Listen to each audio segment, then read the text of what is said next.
presentation of the Redskins Broadcast Network. It's about us tonight. Come on, baby. It don't matter who we play. It just matters how we play. Yes. From preseason to postseason, we set the standard. 1, 2, 3, down. The preseason for the Washington Redskins has shown plenty of progress and positive results on both sides of the ball. The veterans have worked out their kinks and getting ready for the season opener. Now it's time to turn it over to those battling for the final spots on the 53-man roster, trying to make lasting impressions. The Shanahans have one final game to decide who will take the snaps and lead the burgundy and gold. The final tune-up for the 2011 NFL season is next.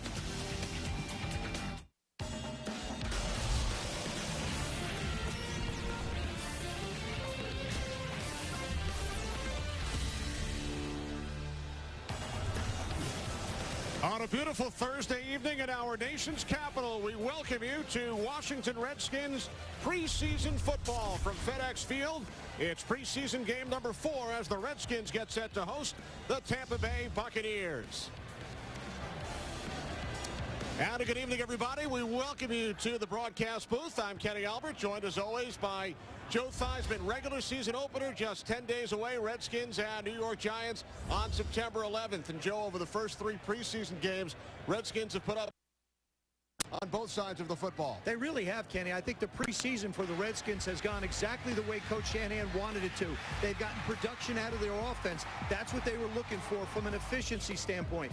As far as the running game goes, this is an area the Redskins struggled, and Tim Hightower and company has done a great job. You see, #1 in preseason, leading the National Football League. And then defensively, they've done a wonderful job stopping the front. They now understand the 3-4. When you watch these guys work, the 3-4 now has become a part of their DNA, and they're very efficient at what they do. And tonight, Joe, the preseason finale, cuts looming, less than 48 hours. Teams must get from 80 players down to 53, so we'll be keeping a close eye on many battles on both sides tonight. We start with the offensive line. You see the 5 starters: Williams, Lichtensteiger, Montgomery, Chester, and Brown.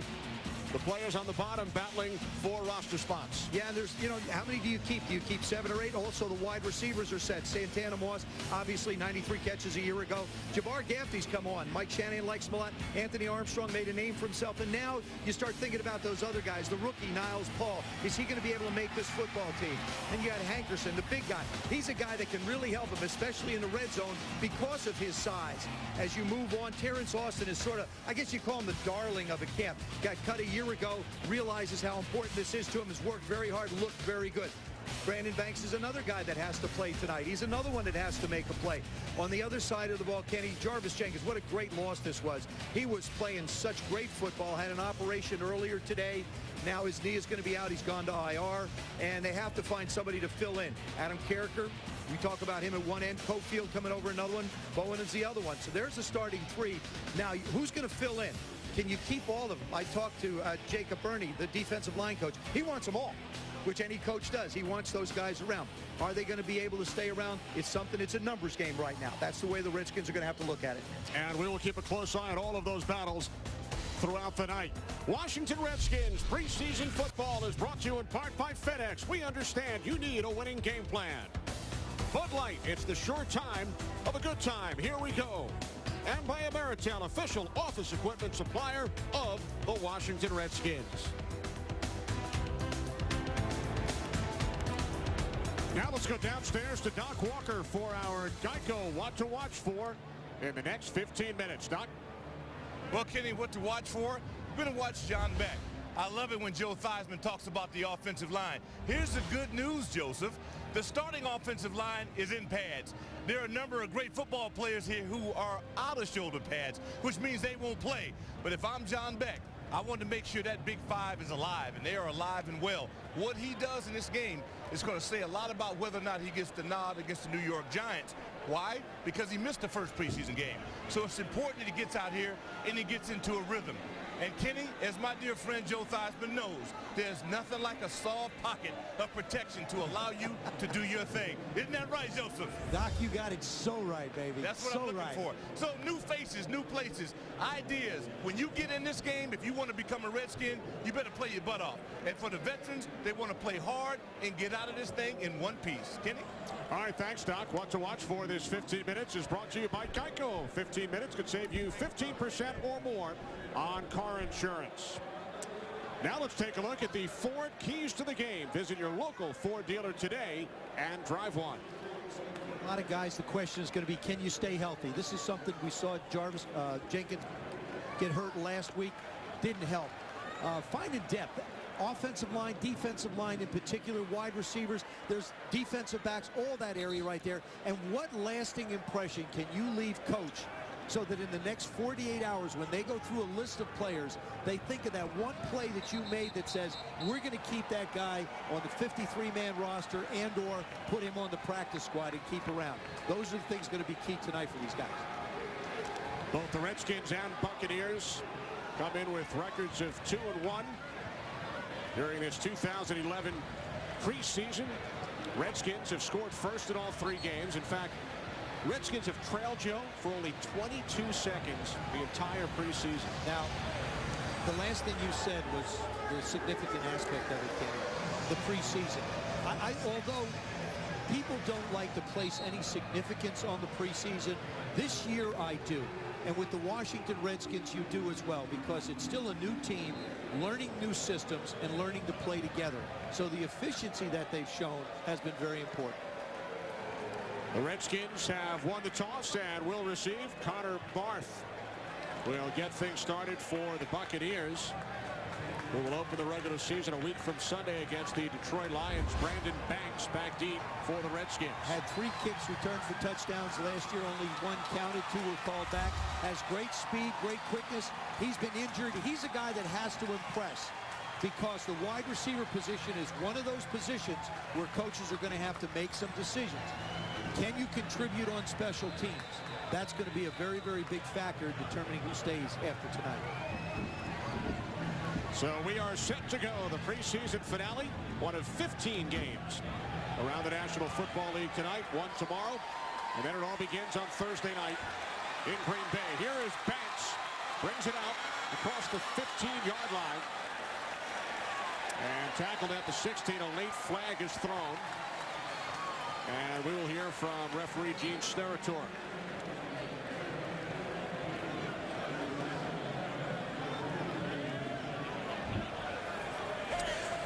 During the return, personal foul, face mask, number 35 of the kicking team. 15-yard penalty, first down, Washington. Sometimes the only way you're going to grab the little gnat is right by the face mask and get him on the ground. Now, Brandon Banks just brings such an explosiveness and a quickness to this return game that he's shown all of last year. A look, Joe, at John Beck starting for the 2nd time this preseason. He's attempted only 27 passes, missed the opener due to the groin injury. Yeah, but completed 20 of them. 74%. I'll take it. So following the penalty, the face mask on Preston Parker. Redskins start from their own 30-yard line. Beck going deep off the play fake. Pass was intended for Anthony Armstrong. Well, you love the way Kyle Shanahan calls the game. We've seen this happen with John Beck in particular. Last week we saw him put the ball up. This time, once again, just a little bit too far out of the outstretched arms of Anthony Armstrong. Also, John Beck was under pressure, but you got to learn to do that under pressure. Mike Shanahan said, hey, look, you've got to be able to complete those. I think that was one of the problems the Redskins had a year ago. Opportunities for big plays lost. Evan Royster in the backfield, lined up behind the fullback Mike Sellers. Paul and Armstrong, the wideout, said this is Royster. And he loses the football, and it is recovered by the Bucs. And taken all the way down to the 2-yard line by Larry Asante after the recovery by Daquan Bowers. We talked about plays, Cam. We talked about making plays, impressive plays to the coach. Well, that was one that goes in the negative column for Evan Royster, putting the ball on the ground. Probably going to be a forward lateral, on that particular play. You saw the ball come out after the fumble was recovered, and they're going to wind up with a penalty after that.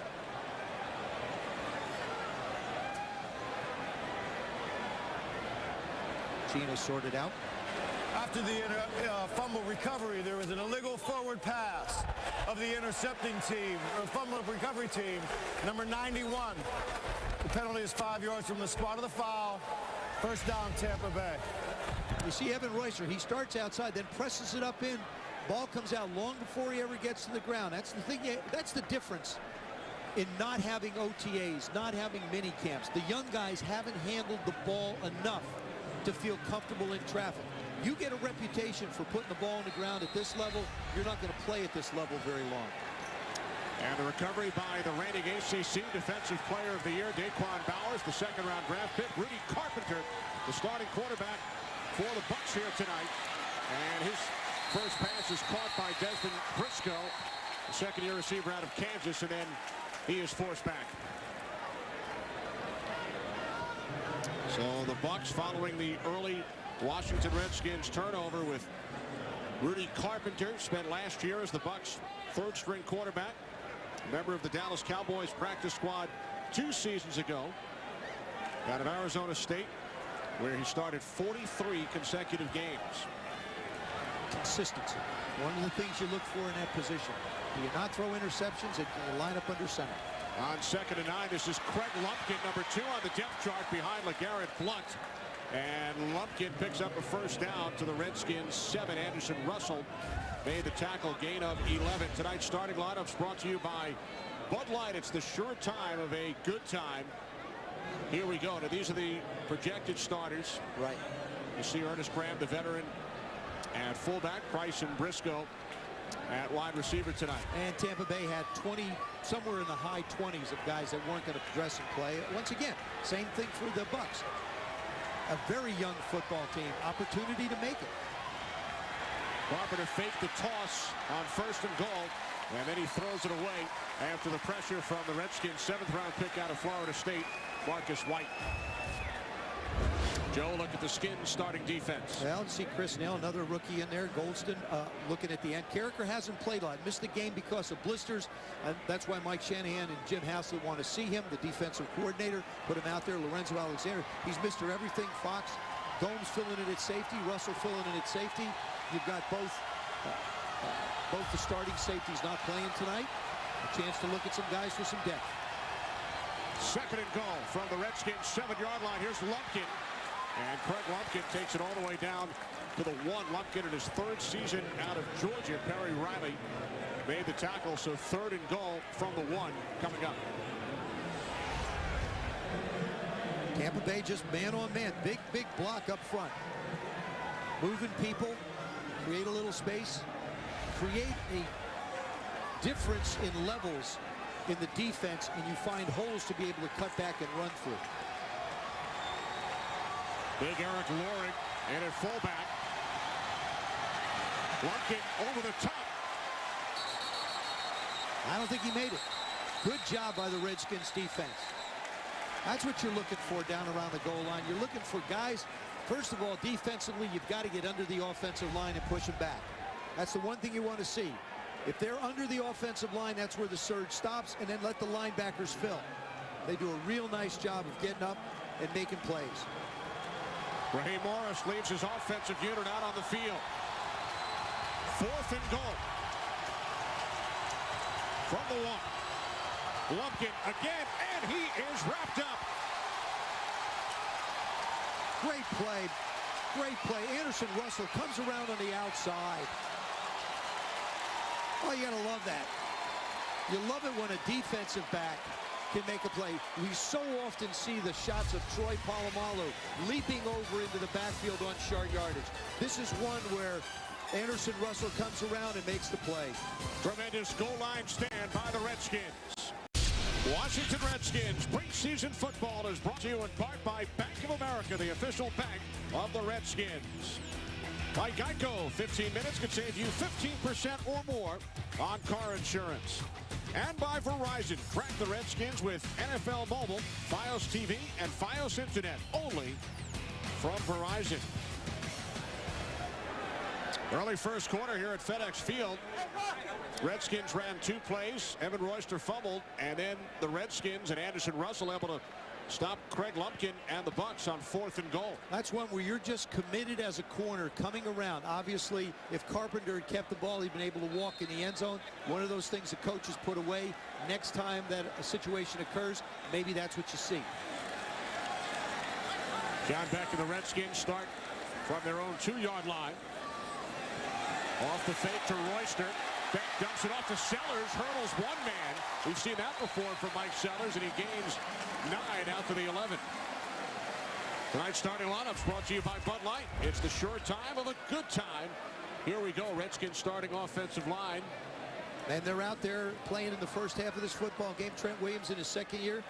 They really have played together a lot at the end of the season last year. Now together we see Mike Sellers, who's playing the fullback position, has also played tight end as well as fullback. On 2nd and 1 off the fake to Royster. Beck fires downfield, and the catch is made for a first down out at the 29 by Anthony Armstrong. 18-yard pass play as we check out the Tampa Bay Bucs young defensive unit. Same thing for them. You see Bowers, Ocam. I mean, this is a football team that they're all, I call them babies. I mean, you had, of the 90 that were on the roster prior to the cut, 72 of them were 25 years or younger. This is how good they are. There's another Lynch in the safety as a safety. And John Lynch in the building tonight, working for the Bucs television network as Royster is tackled after a gain of just 1. And a young head coach, Raheem Morris, he will turn 35 this Saturday. I was talking to Rondé Barber. They're great, I think, future Hall of Famer for the Tampa Bay Buccaneers. I said, how many guys on the staff are you older than? He said about half of them. I didn't even mention the team. Didn't even mention it all. I think being around young guys, I think, keeps you young. And you got a young coach, young team. The Bucs are building in the right direction. I'm surprised it's only half. I was too. Beck on 2nd and 9, complete for another Redskins first down. Out to the 49-yard line, Niles Paul, the 5th-round pick out of Nebraska, gains 19. You saw a couple things out of John Beck on that play. You saw the niftiness of him, feel the pressure. Watch him get his feet out of the way. Here comes the pressure up the middle. Gets it, now resets, never really takes his eyes off of what's going on down the field. The lane is created, delivers a perfectly thrown ball to Niles Paul. You wind up with a big game. Second reception of the preseason for Paul. Niles, 39 receptions last year for Nebraska. John Beck has started this game 3 for 4, 47 yards. Rolling to his right. And now his throw is short. Intended for Sellers. And he's lucky. Yep, Bowers nearly got a piece of it. This is a cardinal sin by a quarterback. Rolling one way or the other and throwing back into traffic. You will always see a receiver open, but you can't ever account for the people that are flowing towards you and chasing you. And that is something you cannot do. You absolutely cannot try and throw back. Throw it away. It was 1st and 10. You want to go plus-minus decisions? That was a big minus for John Beck on that. So now 2nd and 10 for Beck and the Redskins. Their second offensive possession from the 49. This is Royster. Evan Royster, the all-time leading rusher at Penn State, who missed each of the last 2 games, and Royster takes it to the Buccaneers 47-yard line. You're talking to Bobby Turner, the running backs coach. He finds it. He said Royster, he's an instinctive runner. He's a strong inside runner, got terrific footwork, terrific balance. He's not going to be the guy that's going to burst outside like Roy Halu will for you, to give you that big burst. But he's going to pound it away. And you talked about it at Penn State. You don't get to be the leading rusher if you're not used to pounding. Now Beck out of the shotgun, 3rd down and 6. 3 wide receivers. Austin in the slot. Pass intended for Austin, and it was deflected by Anthony Gator, Buccaneers 7th-round draft pick.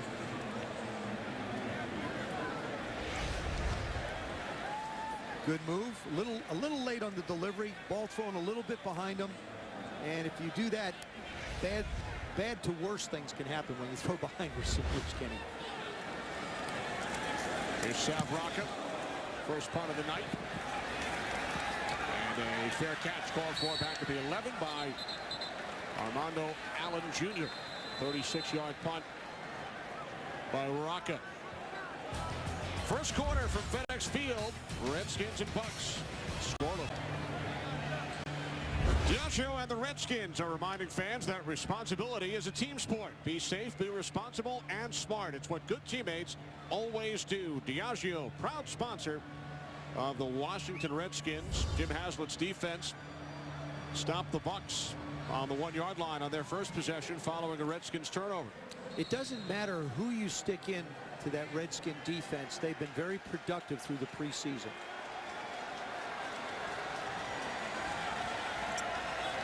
Looking for another productive series here. Buccaneers start from their own 12. Rudy Carpenter handing off to Greg Lumpkin. Gains 2 out to the 14-yard line.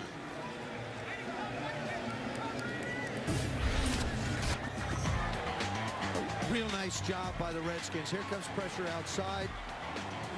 Force him to throw the ball away. Now you meet him at the goal line. He doesn't get in. And then Anderson Russell comes around to make the stop, make the tackle on 4th down. All the things you look for in a defense you got in that goal line stand. 2nd and 8. Off the play fake. Carpenter takes off. Down just shy of a first down. Josh Freeman, of course, the starting quarterback in Tampa Bay. If you're going to run, if you're going to run a 3-4 defense, your nose tackle has to be able to do things. Just forcing the quarterback to go a different direction was a great job by Neal. You know, you don't have to put a lot of pressure. You just have to occupy some real estate. That's it. There's Freeman. Josh Johnson, number 2. Rudy Carpenter, number 3 on the depth chart, getting the start tonight. 3rd down and 2. Carpenter. Incomplete. Off the hands of Briscoe.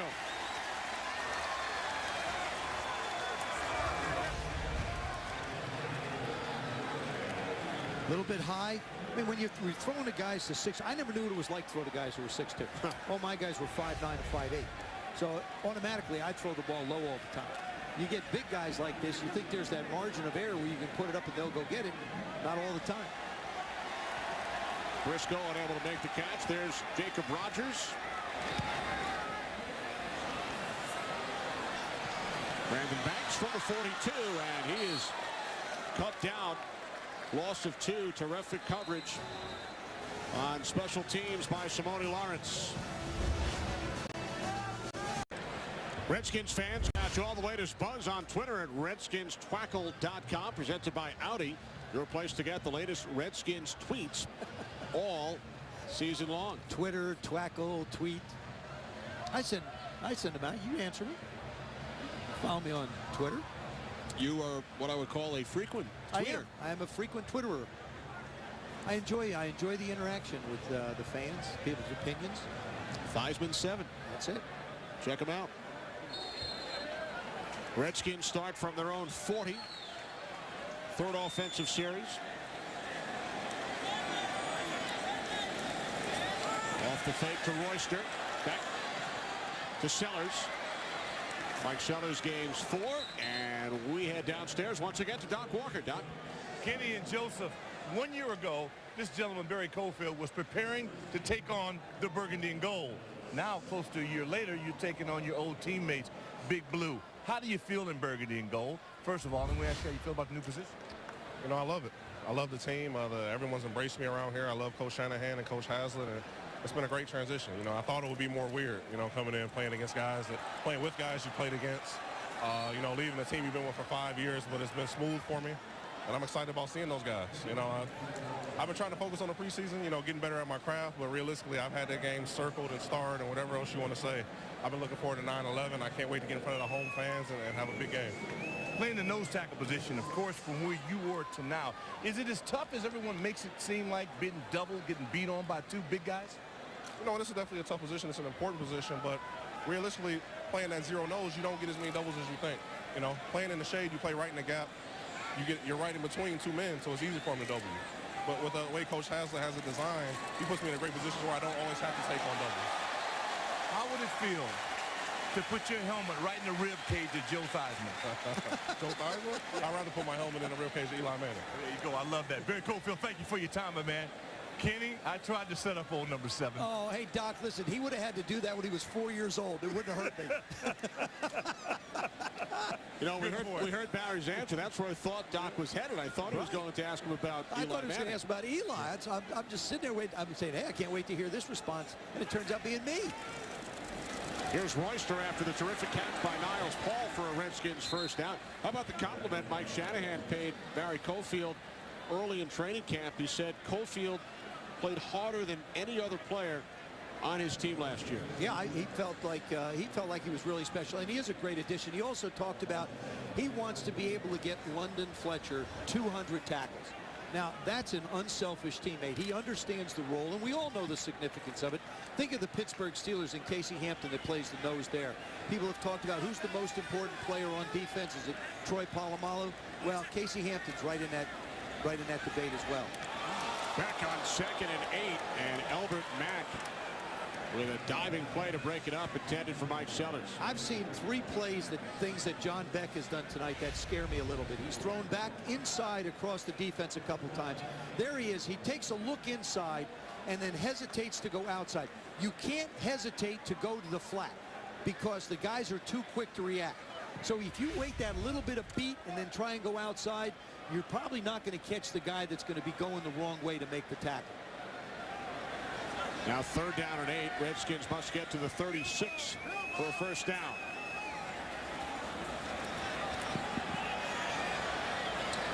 That time Beck looking for Terrence Austin.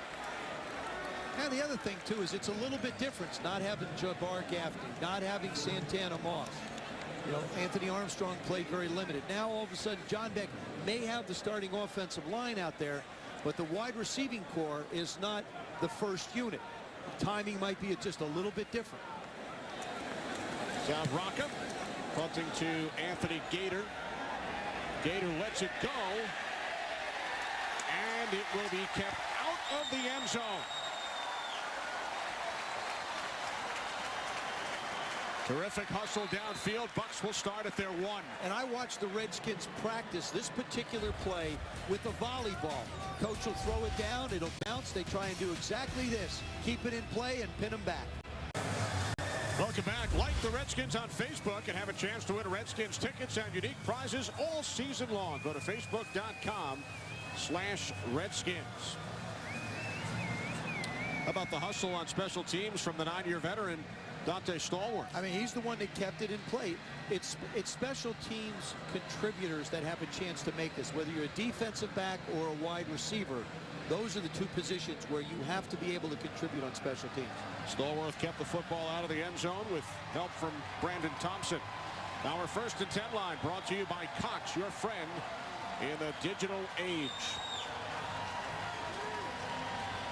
Buccaneers were stopped on the Redskins one earlier this quarter. Now they will start from their own 1 thanks to this. Dante Stallworth on the right, Brandon Thompson inside, finds out where the line is, and then just hangs it up a little bit. Just a little soft toss back into the field to play. Thompson does a real nice job, and what do? You got the Bucs starting from their own 2 with the pressure defense. This is where you want to create turnovers. This is where you want to be able to stop them, get the opportunity to get great field position for your offense.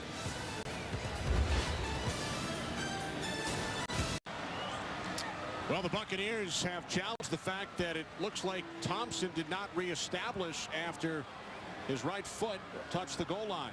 Right there. Right there. You see what happens? Now he has to get both feet back in. He only gets the left one in, winds up catching the ball, and the Bucs will now start at the 20. After review, it has been determined that number 40 of the kicking team's right foot was on the goal line, did not reestablish back in the field of play. Therefore, the result of the play is a touchback. It will be 1st and 10 Tampa Bay on the 20-yard line. Tampa Bay will not be charged with a timeout. I really like the way Gene referees a game. He's one of the best. I think he explains things well. He runs a smooth, tight game. He keeps things moving along. I think he does a terrific job. And he is also a terrific college basketball referee. And he also looks like Bob Poppin, my old partner. They look a lot alike. And we were comparing noses down there, by the way, Gene and I. Very nice. I lost that, by the way. Did you? Yeah.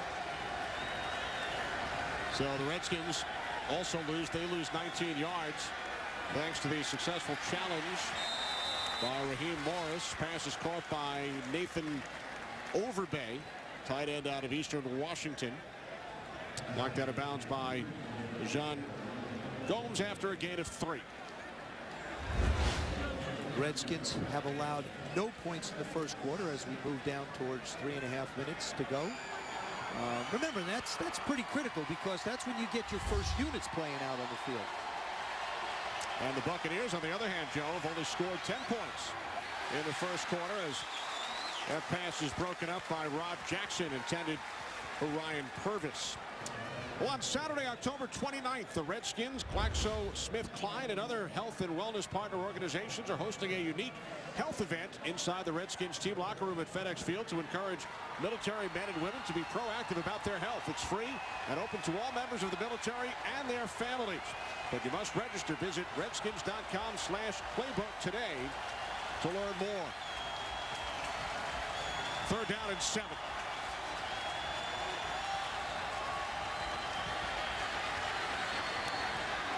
Carpenter's pass is high, intended for Briscoe.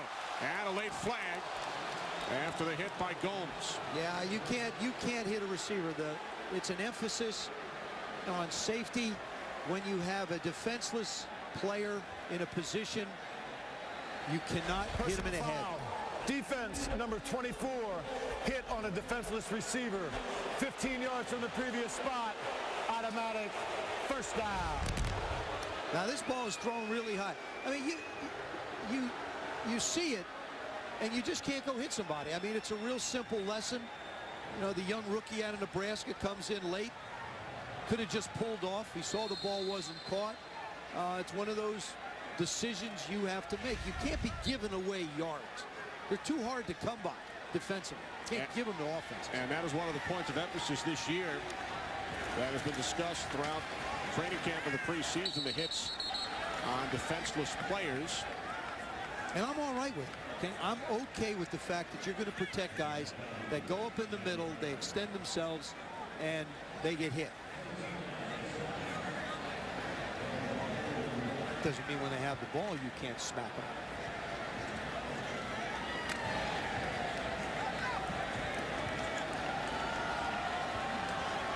Another 3 minutes to go, first quarter. Redskins and Buccaneers are scoreless. 2nd down and 7 for Rudy Carpenter and the Bucs.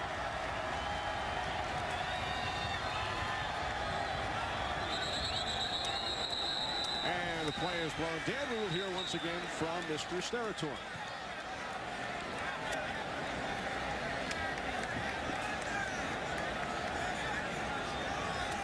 This is fast becoming the Gene Steratore show. Remember the first preseason game against Pittsburgh? No flags the entire first half. Smooth as could be.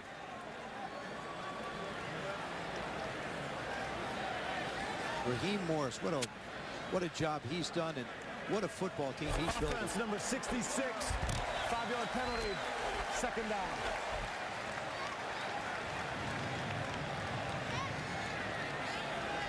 That's on Matt Allen, the rookie out of Texas A&M. Just a little twitch. That's all you need is just a little twitch.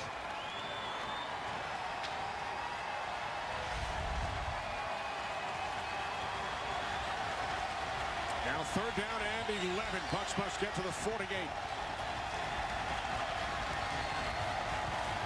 Carpenter throws to his right. Catch is made by Briscoe. Good second effort. And he looks to have a Bucs first down. Nice job in the open field by Desmond Briscoe. And we got there's a Redskin down. Trying to make the play. Philip Buchanan. Got caught in the open field, couldn't make a play. And Philip Buchanan is a guy that is one of those question marks because in all likelihood he's going to miss the first 4 games because of a suspension. And he's out getting a lot of play in tonight. Matter of fact, both corners. Josh Wilson projected to be a starter. Philip Buchanan obviously a part of this football team. you hope he's okay. And that is Phillips' brother, Ed Gant, a wide receiver looking to make the Buccaneers squad out of North Alabama. I wonder what it's like. You know, I think of the Mannings. You think of the different people that have played, fathers and sons. You know, Russ Grimm, the Hall of Famer with the Redskins. His son Cody's a safety with the Tampa Bay Buccaneers. Looks like Phillips got a dangling right shoulder, but okay. My brother's all right. I can breathe here. I can breathe a sigh of relief. I had one of my old high school teammates, a guy by the name of Drew Pearson, played for the Dallas Cowboys. There was twice a year I really didn't care whether they ripped his head off, but other than that, I wanted to be healthy and not get hurt, and make sure he was going to be okay. I guess those two games were circled on your calendar. Just happened to be circled, yeah, like Barry Cofield. They were circled, yeah. They were circled, starred, dotted, and everything else, yeah. What kind of star? I went, you know, a funny one. I didn't have one that they wore on helmets. Certainly wasn't silver, I can tell you that. Buchanan off to the sidelines. 1st and 10 from the 49-yard line. Carpenter in trouble. Down he goes. The sack by Jackson. He lost the football. And it will be taken down inside the 5-yard line by Marcus White.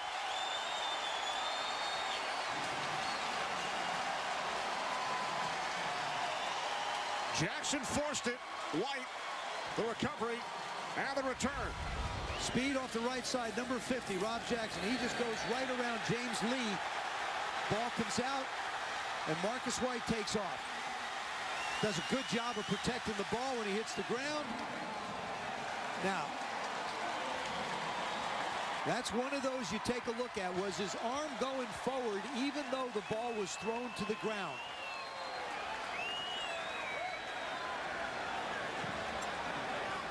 A 38-yard return by White.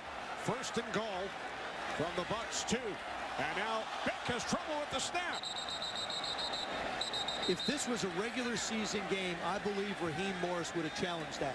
Because as he gets hit, his right arm moves forward towards the ground, and the ball comes out. And Raheem went and grabbed the red flag, didn't get it. Down around the goal line. Most important thing, every young quarterback, if you're listening out there, and if you play in the National Football League or college football, you have to ride the center because they have reaches and the ball is going to change position. So you have to ride them to get the exchange. Here's Royster. And he takes it down to the 1. Watch what happens when Rob Jackson. Now watch the right hand. See it coming forward? See it moving towards the ground? Now, you could say it was a fumble. You could say his arm was moving forward. It turned out it was a fumble. And then Marcus White winds up with a big play. And remember, although Morris already challenged, he won that challenge, so he still has 2 as long as he wins the next one. And now it's Royster. No signal yet. Touchdown, Redskins.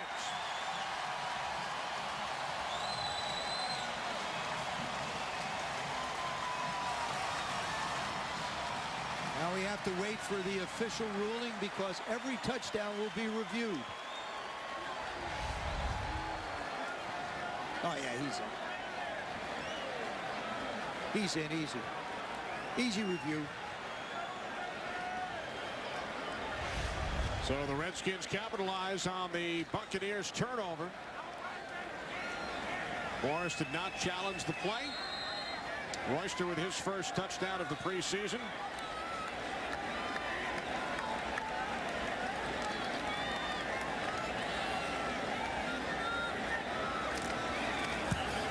Gano the extra point. Redskins have now outscored their opponents, Joe, 31-0 in the first quarter of this preseason. And Graham Gano not getting a whole lot of rest because his wife Brittany, they had a little boy by the name of Bryson on the 17th. So he's out doing what he does best. There's good blocking up front. You get the line coming around. Good contact. Mike Sellers leading the way. So the Redskins lead 7-0 as part of the Redskins season-long military appreciation program, Operation Salute Our Troops. Today's game is dedicated to the men and women of our armed services and their families. In association with longtime Redskins partner Geico, the USO of Metropolitan Washington is proud to host 100 troops and their families at today's game. The Redskins would like to acknowledge Geico's long history of supporting our troops and thank them for their support of the Washington Redskins Operation Salute Our Troops program. And of course, Kenny, you and I add our best to the men and women around the world, around this country that protect us. Absolutely. If you're out there, come home safe. And thank you. A little sloppy.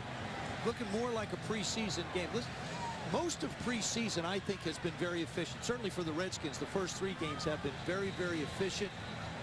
Not a lot of penalties, not a lot of mistakes. The way to describe this first quarter was sloppy at best. Each team has turned the ball over once. Minot kicks off to Armando Allen. Allen with a burst. Out to the 25-yard line. Everybody's talking about the ball being kicked in the end zone and not a lot of kick returns. The Baltimore Ravens led the league last year in touchbacks, but they were last in yards returned against them. And I was talking to Dan Smith, the special teams coach, and he thinks that because you don't get as many opportunities to cover the kicks if the ball is a touchback, that may open up some more opportunities for people to create bigger yards on returns. It makes a whole lot of sense. We shall see a new quarterback for the Bucs. It's Jonathan Crompton in his second season out of Tennessee. Handing it off to Alan Bradford, 6th-round draft pick out of USC, as time winds down in this first quarter. Evan Royster with a 1-yard touchdown run for the Redskins after a sack, forced fumble by Redskins linebacker Rob Jackson. Returned to the 2-yard line by Marcus White. 1 quarter of the books here at FedEx Field. Redskins leading the Bucs by a touchdown. We get set for the second quarter. Redskins leading 7-0. Let's go down to Doc Walker for our Geico What to Watch For in the next 15 minutes. Doc? Well, Kenny and Joe, I think Ryan Terrain is the guy I'm going to watch for to see if he gets some snaps. I'm really eager to see him get his first snaps of the preseason, as well as watching Hankerson, the wide receiver. Armstrong's out here in the second unit offensive line. I don't know how much they're going to play. It was pretty sloppy in the first quarter, guys, so hopefully we'll see these guys with a keen focus. All right, thanks, Doc. Crompton's first pass out across the 40-yard line to Preston Parker for a Tampa Bay first down. What to watch for this 15 minutes brought to you by Geico. 15 minutes could save you 15% or more on car insurance. Hey, the one thing I notice about Tampa Bay, and I know this is our Redskin telecast, but their wide receivers are huge. I mean, Williams is 6'2", he's not playing, but then you look at Parker, 6 feet, 200 pounds. Bean is 6'2", 220. Big kid, everybody's big. Josh Freeman's big. They're young and big. Young and big. And they won 10 games last year. And as Bradford loses a yard, and Raheem Morris says this year, our goal is to win the NFC South. I think it's going to be a challenge because you got New Orleans. You know, I mean, you've got some pretty New Orleans. You've got Atlanta. I mean, Carolina's going to be a work in progress, but those two ahead of them are catching up. I will say this, though. Maybe not this year, but you look at the youth at the Tampa Bay Buccaneers, 2, maybe 3 years from now, it's going to be an unbelievable football team. They keep everybody healthy. And that's been a wacky division. All 4 teams have won the division each of the last 4 seasons. Here's Bradford again. Hit for a loss. This time it's Dejon Gomes as we take a look at the first quarter stats brought to you by Bank of America, the official bank of the Redskins. There are the numbers. Redskins 4 yards rushing. Very uncharacteristic, but sort of like in a who cares category. Third down conversions 2 for 4. They need to really do a better job on third down overall, and that's a good start, keeping it at 50%. Each team 1 turnover. Redskins with the game's only touchdown. Third down and 12. Bucs must get to midfield with Jonathan Crompton, number 4 on the depth chart, in at quarterback. And his pass is caught, but not enough for a first down by the tight end Nathan Overbay, so the Bucs will send out the punting unit. conceptually, you see what Jim Haslett, the defensive coordinator, wants to do. He shows you pressure, and then he backs out and changes, and he counts on his secondary to come up and make plays. Another good job by Anderson Russell, keeping the receiver from getting the first down. Michael Kanan will be the Bucs punter during the regular season, the former Falcon. Jacob Rogers getting an opportunity here tonight. Banks backpedaling, takes it out to 5. Finds a hole. And Banks is off to the races. Brandon Banks will take it all the way, 95 yards for a Redskins touchdown.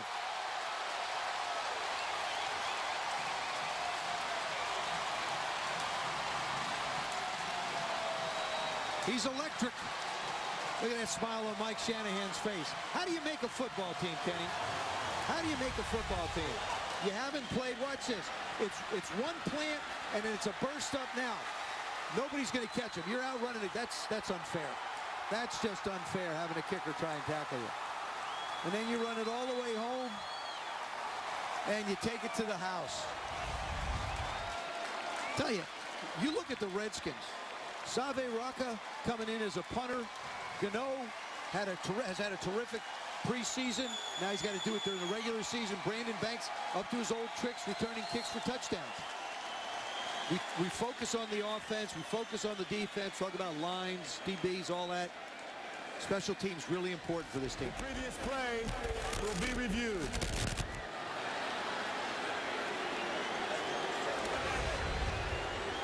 Now, what they could be reviewing is does he have possession of the ball when he crosses the goal line? I don't care if you're a hot dog. Do whatever you want, but make sure you're in the end zone. This is coming back. He is not in the end zone. He does not have possession of the ball when he crosses the goal line, and that's just downright bad football sense. Wow. That's a nice job of officiating, and being a hot dog doesn't get it done. I will say this, I bet he learns his lesson after this one. Is it so hard at this day and age to run the ball into the end zone? I mean, I don't think football has changed that much where you don't want to score touchdowns. It's so simple. It's so simple. 1 more yard. Well, just, I mean, you know, why don't you run? You know what? If you run around and hand it to an official, you don't have to worry about something like this. It's stupid. It's stupid hot dogging, and it doesn't. And see that smile that Mike Shanahan had before? Not smiling now. That's Danny Smith trying to explain to him. See the vein on Danny's neck? That means that the conversation's not going very well for Brandon Banks. A la Deshaun Jackson of the Eagles a couple of years back. We've seen it. You know, it's just guys. All of a sudden they get near the goal line and it's like their brain stops working. You know, here's another thing. I don't understand where teammates come up and congratulate a guy for being stupid. Wonder what Josh Freeman's thinking about on the other side. They were teammates for 2 years at Kansas State. Fred Davis can laugh about it. You know, Dante Stoller, they can laugh about it. They're not the ones that did it. This kid's trying to make a football team. The problem is it's not a touchdown. You know, that's fine. You know, float like a butterfly, sting like a bee. Make sure you get the ball in your hand, or else you won't get a TD. Instead, you'll get a TB, a touchback. That's right. Tampa Bay football. Okay, finish my little poem off.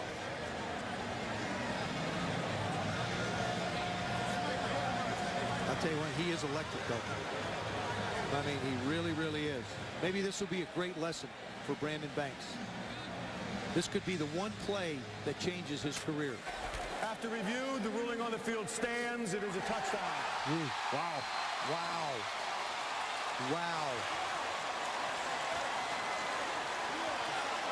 Too close for comfort, though. Let's see it again. Ruled a touchdown on the field, and Gene Steratore felt that there was not enough evidence to overturn the call. Wow. What relief that was for him. We'll take a look at that again.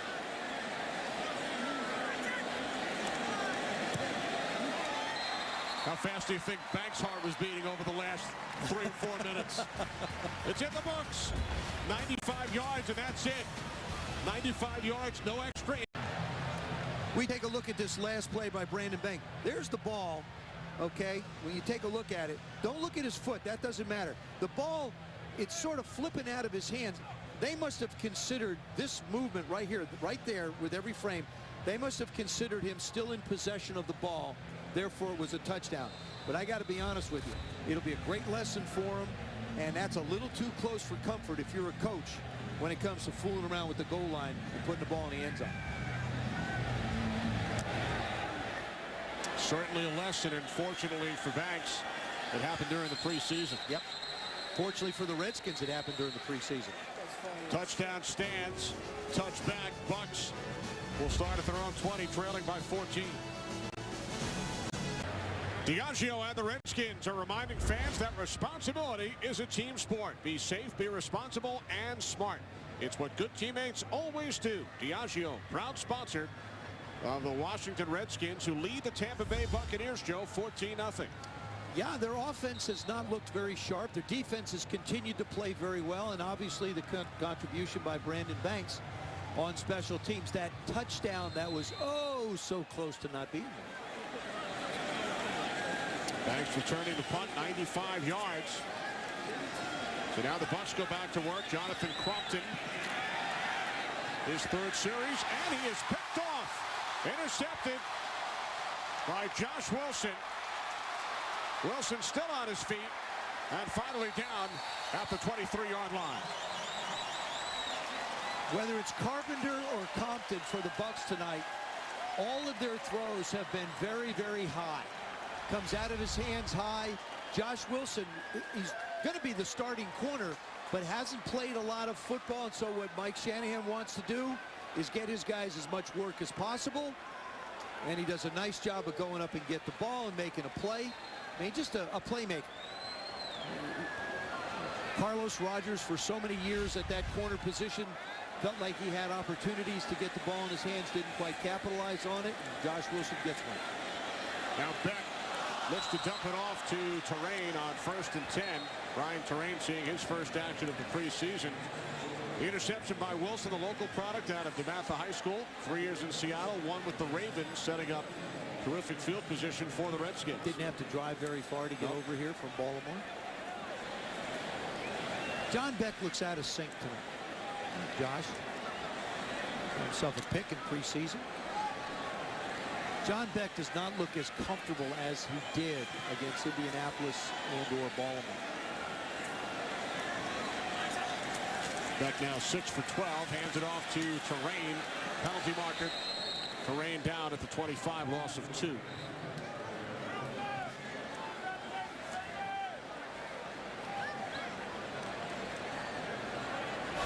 Holding, offense, number 63. Penalty is declined. 3rd down.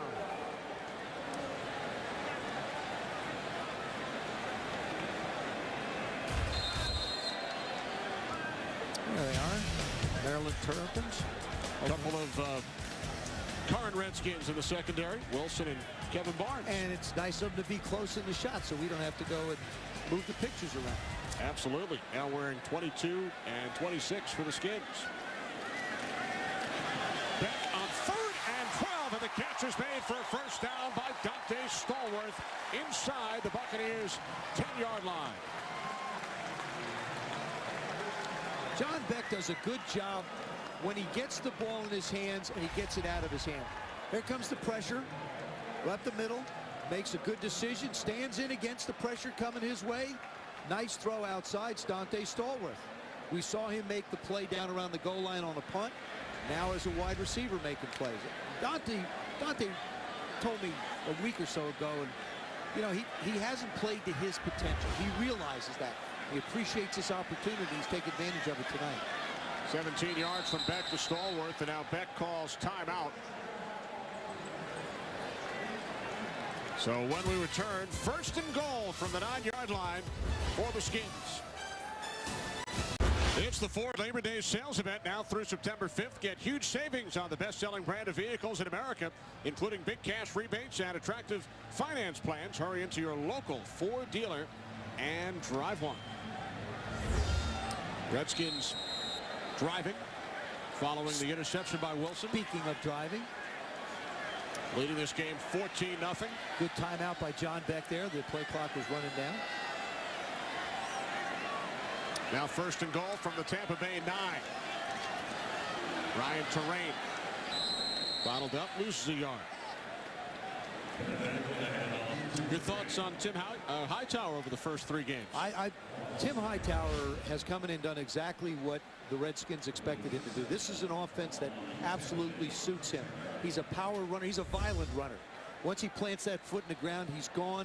The offensive line does a nice job of stretching it out. Let him read it. It's that we talk about. It's the one cut and up the field. And he's been able to do that. He's worked on his pass receiving. He's worked on his blocking. He's become a more complete back in such a short period. You know, the 4 years that he's played, it's perfect for him. Perfect place for him to be now. The slant taken down to the 4-yard line by Stallworth. Of course, Tim Hightower coming over from the Arizona Cardinals, having an opportunity now to really do the things they want to. And you know, it takes guys a while sometimes to find themselves. I mean, the rushing touchdowns, the 10th most in the NFL. I mean, you know, over that period of time, the Redskins sorely needed his assistance. No Hightower tonight. Resting up for the regular season opener against the Giants. 3rd and goal. Back to the end zone. And he was looking for the rookie out of Nebraska, Niles Paul. Niles Paul, the first day of training camp, he just stood out to me because he's got size, got a lot of ability. It's a back shoulder throw. Niles Paul was thinking that he was going to go up top. And John Beck thought that he was going to throw it to the back shoulders. And that's part of the inexperience when guys don't play together. So here's Graham Gano, perfect during this preseason, 7 of 7 from the left hash, a 22-yard attempt. Redskins now lead 17-0. 10 points off turnovers for the Redskins. Early second quarter from FedEx Field. The Redskins Monday special is on again with free toppings for touchdowns every Monday throughout the season. Get a Papa John's large cheese pizza for just $9.99. Get a free topping for every Redskins touchdown. Double the toppings with a Redskins victory. Papa John's, the official pizza of the Washington Redskins. Yeah, but you know what you don't have? I definitely do not have one of those. You do not have your own carrier right there. Papa John's. Thank you very much, John, and everybody at Papa John's. You could begin a new career tomorrow. Yes, I can. I know what I'm going to be doing tomorrow afternoon. There you go. I'll be delivering. That's great. I got my own personal one. That's a collector's item. Yeah, it's been going in my house. I'm the collector of this one. Absolutely. You got the cheese, didn't you? You want me to tweet a picture of you eating your Papa John's? Eating my Papa John's. 17-0 Redskins as Joe checks out the cheese, mushroom cheese. I just had the pepperoni. The pepperoni's really good too. Another touchback. Bucs will start at the 20. We'll share it with the guys. Statistician Marty Aronoff, Chris and Steve, our spotters. Everybody up here. Enough to go around. They love it when they're brought up here. We get to nibble, and all of a sudden you want some more later, and it's gone. First and 10 line brought to you by Cox, your friend in the digital age, as Joe continues to bunch away. Crompton handing it off. Out to the 21-yard line, it is Bradford. The safeties of the Redskins do a real nice job in the corners, coming around and squeezing the play. If you try and run up the middle, quite often you're going to have a safety coming around. If you get any depth, they're going to get to you before you get to the line of scrimmage. You had a look at Karen Fox, the former Steeler, special teams captain in Pittsburgh the last 2 seasons. Second down and 9 from the 21. Crompton's pass is caught. And then Spurlock lost the football, but he was ruled down. The linebacking corps has done a good job. I mean, you look at the pressure they've had, the guys that you consider backups. Rob Jackson doing a nice job. Of course, the fumble before. Ke'Aaron Fox coming in, making plays. I mean, they've just done a really, really nice job. Marcus White, pressure. When you look at this one, combination of Jackson and White sets up the score. That will be the toughest position to make cuts at because there's a lot of talent there. Crofton's pass was deflected by Gomes. So the Bucs forced to punt it away. Kenny, in the preseason, what you really want to do is take a look at different battles that are going on. How do you evaluate them? As coaches, you call specific plays for guys to be able to make plays. We've seen Marcus White do a nice job. Perry Riley, of course, one of those guys that, you know, didn't really have the benefit of an OTA. Rob Jackson, I think, making a statement here tonight as well. Banks watches this one bounce out of bounds. So the Redskins will start from their own 30. No chance for a return that time by Brandon Banks. Well, you know, Brandon Banks, we talk about the dangerous kick returners in this game, and Devin Hester's name is the first one that comes up. But Brandon Banks, with what he has been able to do last year, had 3 touchdowns, 2 were called back, but 1 counted. All of a sudden here in preseason, had the big preseason return against Pittsburgh. Now another one for a touchdown. You know, he's becoming one of those weapons that you don't really think about on a football team, but definitely is. First down, Ryan Terrain. Gain of 6 out to the 36-yard line. Midway through this second quarter with the Redskins leading 17-0. Good job by the O-line. Watch, see the step inside, get to the second level, take on the linebackers. Bad job by the safety coming up in support. Larry Asante picking the wrong hole to try and support him. Larry Asante, native of Alexandria, Hayfield High School. Second down and 3. Terrain again with Mike Sellers leading the way. And Ryan Terrain dives across the 40 for a Redskins first down. Daryl Young has been the starting fullback, but Mike Sellers is sort of the master of a lot of different positions. Big Mike right up, does a nice job keeping his head up, weeding his way through people, and then finding the big block right there.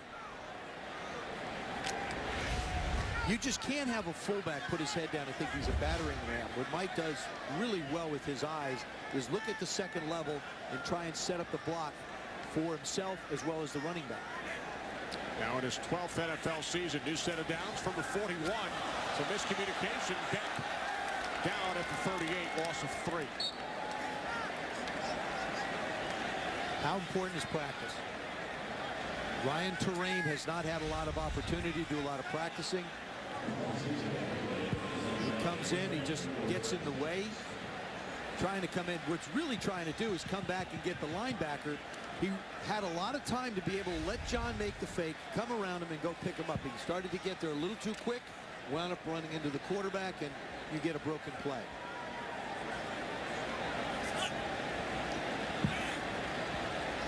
Three wide receivers set on second down. The delayed handoff to Terrain. And he makes something out of nothing. Out to the 48-yard line.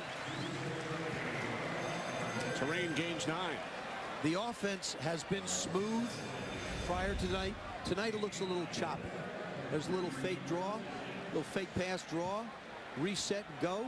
Nice job by the offensive line, though. That's the one thing that stands out, Kenny, in the first half here, is the guys getting to the second level. The second level meaning down the field, getting on the linebackers, and also on the safeties.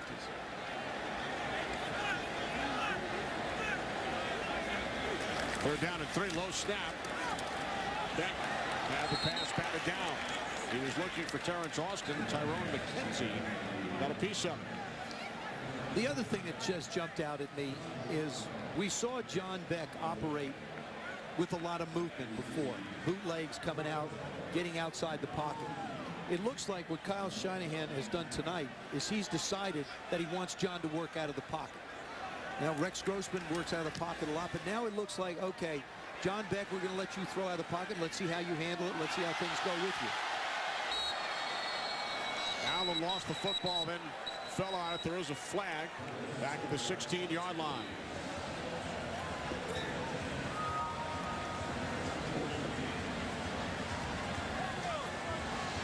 37-yard punt by Rocca. Here's Gene Steratore. During the kick, holding number 2 of the return team. Penalties half the distance to the goal. First down, Tampa Bay. That's on Devin Holland. As Rudy Carpenter returns at quarterback for the Bucs, we head downstairs. Doc Walker. Thank you, Kenny. Here with the prize bull of this year's draft, #1 draft pick, Ryan Kerrigan. You're not suited up. Did you ever in your wildest dreams imagine that you wouldn't even participate in a 4th preseason game as a rookie? No, I really didn't. I mean, I even up to this week, I figured I was playing and anticipated playing, but the coaches had other plans, and that's just part of it. How frustrating was it for you to have the bruised knee and really have to miss that first week? It was very frustrating. I mean, anytime you're injured, it's very hard because you're not being able to do what you love to do, and that's play football. And you know, especially to watch your teammates practice every day and do something you wanted to be doing is very frustrating. But that just made me work harder to get back sooner. You come out of the Big Ten as a stud, defensive player of the year, and then you come to the pros, and now you have to learn a new position. How's that going for you?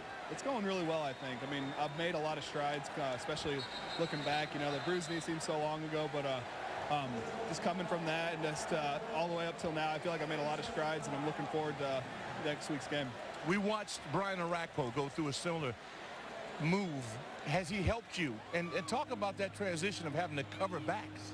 Well, it's a difficult transition because, especially coming from a defense like Purdue, and I'm going forward all the time and going after the passer all the time. It's a difficult transition, but I mean it's the one I've been asked to make, and I'm going to do my best at it. Opening night against the Giants, opening day, the whole hoopla. How pumped are you for it? I'm really excited. I mean, it's a huge game. It's 9-11. It's us versus the Giants. It's going to be awesome, and I can't wait. Part of the new look, Kenny, Joe. I like it. I like it a lot. You should, Doc. He's as tall as you are. In Purdue. I know. Ryan Kerrigan was just a force to deal with at Purdue. The one thing when you talk to coaches, and I talked to Scott Campbell, their head of scouting also, what they were looking for is self-starters, guys that work hard and are smart. And he fits into all 3 categories very nicely. Big Ten Defensive Player of the Year. Carpenter on 2nd and 8. And that pass hit the linebacker, Kieran Fox, in the back as he was running upfield. We've called Kieran Fox's name quite a bit tonight. We've called Rob Jackson's name quite a bit. You're going to be asked to cover tight ends. Turns and runs. Ball's thrown, hits him in the back. Does a nice job of defending the tight end down the middle.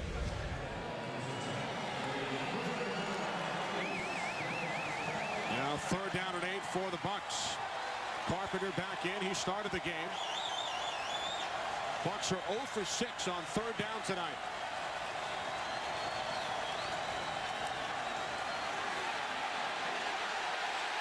Oh for 7. Kedrick Golston, the relentless one. I mean, you've got a lot of guys that'll be able to rotate through. We talked about Jarvis Jenkins going out. Number 64 fights inside, fights off a couple of people, keeps his feet moving. Winds up going outside. Doug Worthington runs him down, and Golston winds up with the sack. And now Rodgers punting from the back of his end zone. Banks should have an opportunity, although it is angled to the sideline. So that's 2 in a row following the 95-yard return.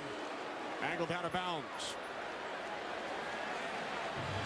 We'll get the latest from Redskins Park. Stay in touch with the team when you follow the Redskins on Twitter @Redskins.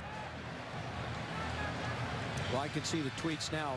Why wouldn't they kick the ball to Brandon Banks in the preseason? Because if you had a kick returner like this in the regular season, you wouldn't kick it to him either. And you want to make sure that you keep it out of his hand. No practice for the coverage team. That is ultimate respect. I mean, it really is. And when you kick the ball that low on that kind of a line drive and you give the blocks a chance to get set up, and a guy with his speed and quickness, nothing good's going to happen if you're the kicking team. It sets up terrific field position. Here's Beck Rolling right off the play fake. Did not find anyone downfield and then throws it away. And we're going to take a shot to Dante Stallworth. John Beck pulled up outside. Dante Stallworth took off down the field, double covered, did a good thing. 1st and 10. Don't do anything foolish with the football. Throw it out of bounds, come on back and hunt again. Dante coming down like it's a block. Now he breaks up the field, little out move inside, but the backside safety fills. John Beck sees it, pulls it down and gets rid of it.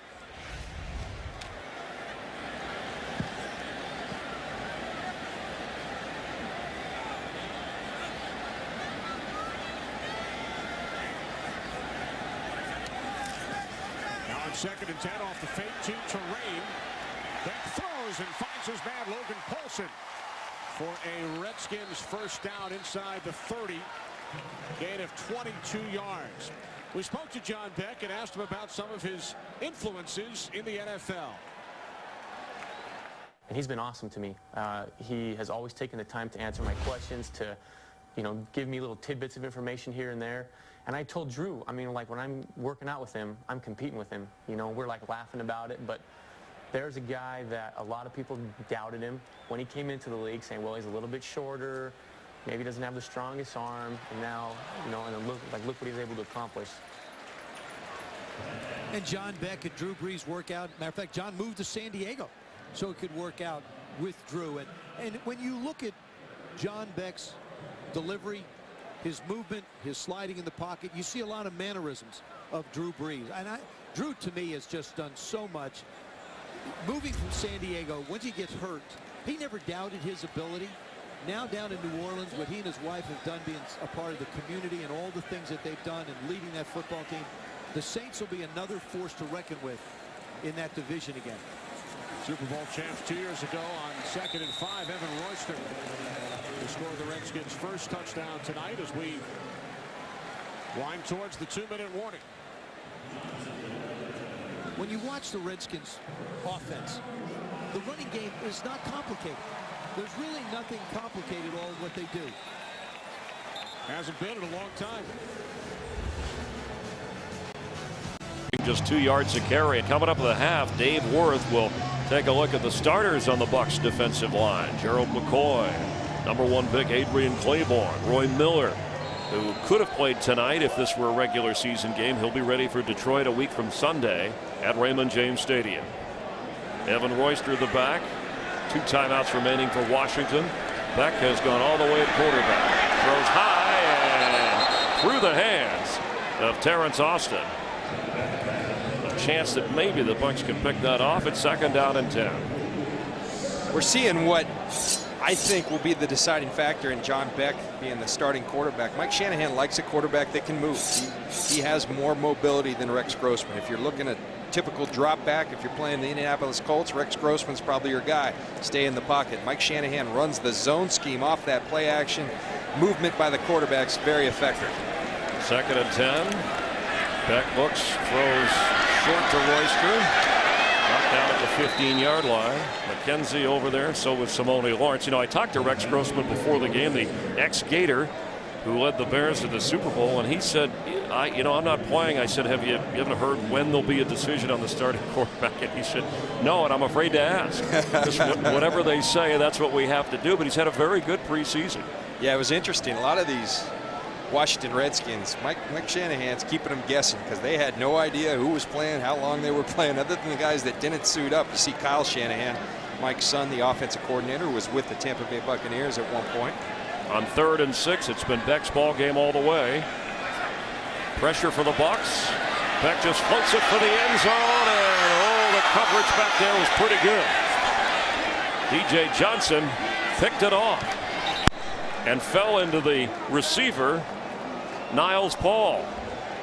Beck tried to beat the blitz and floated out there, but nice reaction by DJ Johnson, who's in there because Myron Lewis, as Dave Worth reported, walked off with an injury earlier. Well, textbook defense by the Buccaneers. You bring the pressure. If you're going to bring the pressure, your corners better hold up. And DJ Johnson, who I think's had a fabulous preseason, textbook looking and leaning, they call it. Look for the ball, locate the ball, lean into the receiver, and then finish it. with the interception. DJ Johnson, the knock on him has always been, will he tackle? He's always had these ball skills. DJ Johnson making a strong claim to try to make this roster. Coming up with the interception, so the turnovers are equal at 2 apiece. Devin Holland is the Buccaneer who is having some problems getting up off the field. And he put the pressure on Beck, coming on the blitz that led to the early throw, thus the interception by Johnson. You mentioned Myron Lewis, one of the guys that DJ Johnson's competing. I think Myron Lewis is probably safe because he's a second-round pick from last year. But you watch the pressure, Devin Holland comes up a little sore, but Myron Lewis, you know, there's an old saying, Jimmy Johnson, our colleague at the NFL on Fox, says you can't make the club in the tub, and he's been in the tub a lot. Guys like DJ Johnson get their opportunity. When you get your opportunity, make it count. And that's what DJ Johnson's done this preseason. And Ahmad Black of the Gators, who's a local guy from Florida, also in that situation, a draft pick in trouble making this roster. Quick pass, caught by Spurlock, who slips out of a tackle and goes out of bounds. Michael Spurlock's a good football player. I get excited watching this guy. A lot of people say it's going to be tough for him to make a roster without the kickoff return, with the new kickoff return rules. So what do? You start going making catches on the offense. This guy finds a way to make plays. Good receiver to have on this team. Will also be the emergency quarterback. Played a little quarterback at Ole Miss. A lot of teams will go with 2 quarterbacks with the new rules. 46 players don't have to designate a 3rd quarterback. Emergency quarterbacks will be necessary in the National Football League. Carpenter, high snap, hauls it in, throws to Spurlock for the first down catch as he goes out of bounds. Remember, 2 timeouts remaining. Spurlock, another one of those free agents who has fought hard to make the roster. And that's what makes Carpenter's position important. He can be a 3rd quarterback, even if you're not active, a go-to guy if you need it. Rudy Carpenter's a poised and smart guy. You find a hot receiver like Michael Spurlock, keep feeding him. Preston Parker and Maurice Price in with Spurlock, 3 wide receivers on 1st and 10. Lumped in the back. Carpenter, pass is caught by Preston Parker. And look at Parker go! And a penalty flag comes in on the end of the play. Another free agent has given this wide receiver crew depth. A 29-yard pickup, and we'll see what the flag is all about. First caller tackle, 32 of the defense, 15-yard penalty added to the end of the run. Automatic, first down.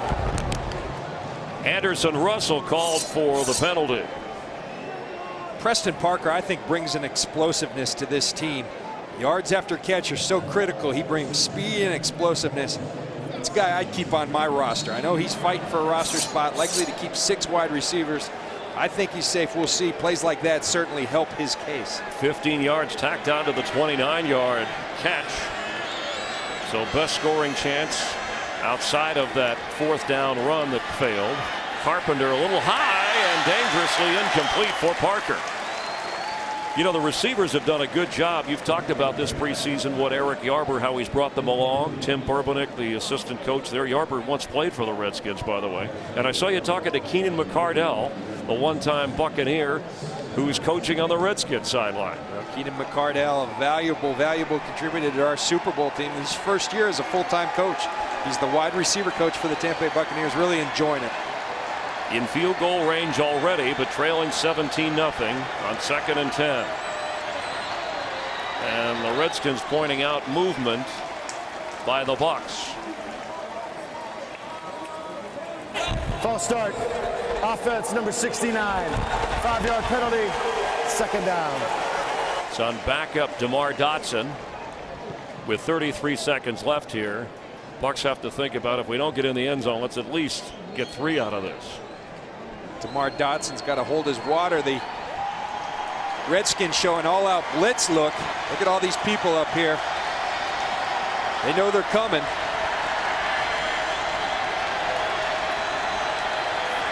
They don't send extras, but Carpenter's on the move.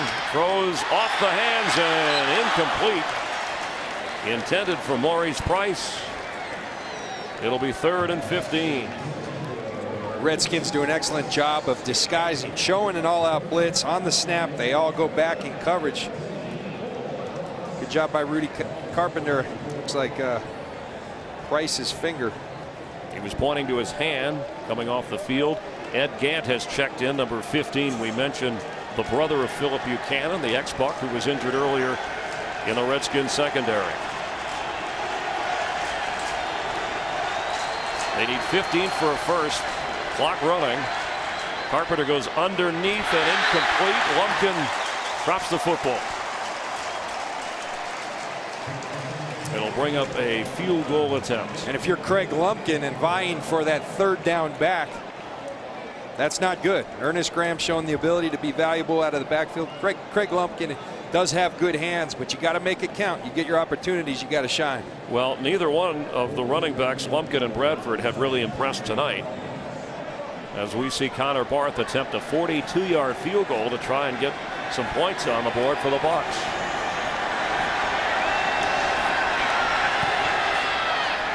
The kick is good. 17 seconds remain in the half, and Connor Barth makes it count. You came in saying behind LeGarrette Blount. Would Lumpkin win the job? Would Bradford win the job? We know Ernest Graham is there, whether you need him as the third down back or the fullback or the back. He's Mr. Everything, Mr. Insurance, as Raheem Morris calls him, but neither one of these two have stepped up thus far. No, and it's tough in preseason. You've got backup offensive linemen in there, but there's an example of the ball's thrown to you, catch the football. Craig Lumpkin's a good football player. I watch him on film. I like what I see. He's got tremendous vision.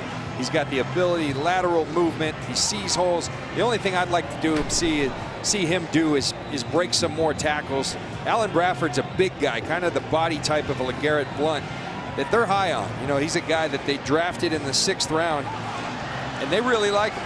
There was speaking of LeGarrette Blount, an interesting article in the Oregonian newspaper about the incident back in college. What a lot of people didn't realize was a couple of weeks after that incident that he felt bad about, LeGarrette Blount became a father, and he said that by becoming a father, that changed his life, and he wouldn't have worked through all of that had he not become a dad. Matured him in a hurry, and he's proud of that, and certainly has helped the Bucs as well as the kick goes into the end zone.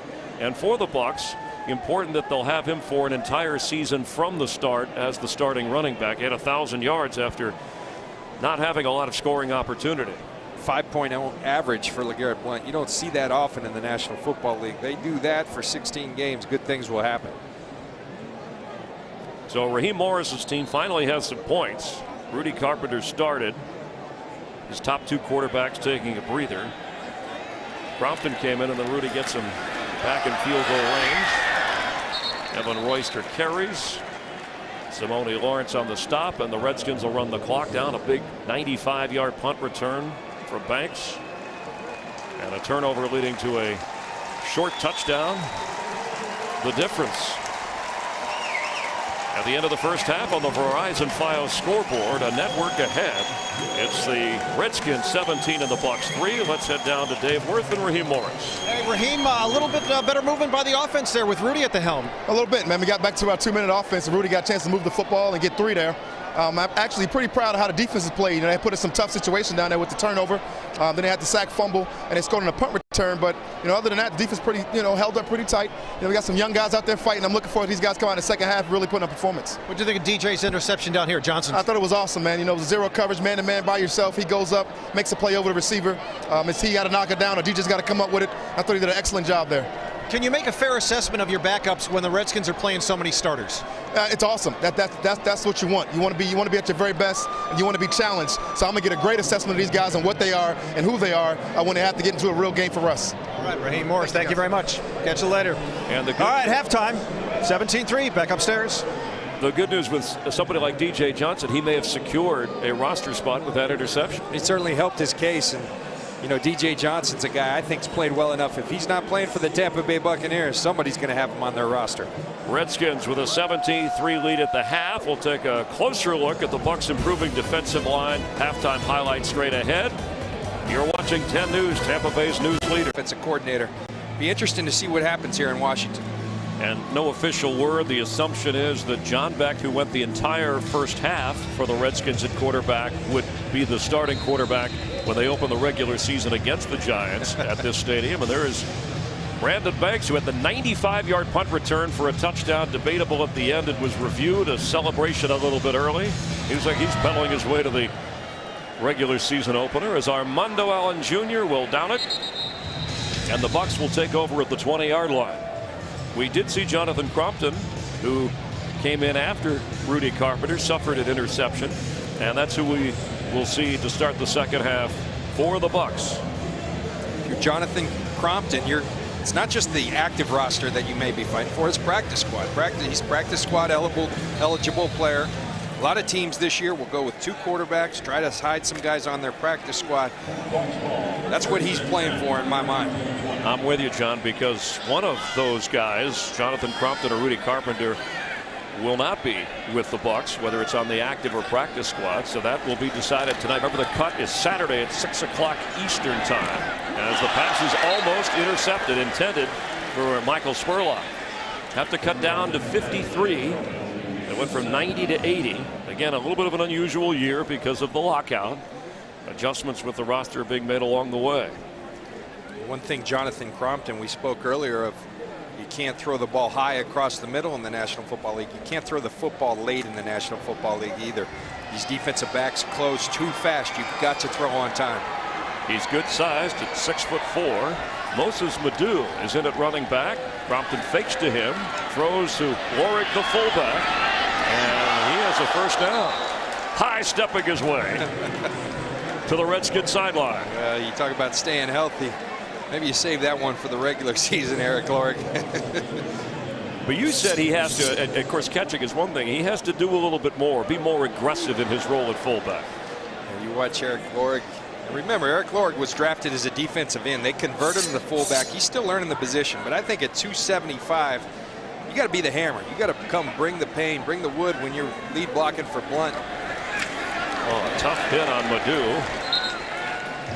And for Eric Lorig, he was a tight end as well. Has been moved around a lot. That's a position, the fullback, the Bucs may be looking at on the waiver wire as well.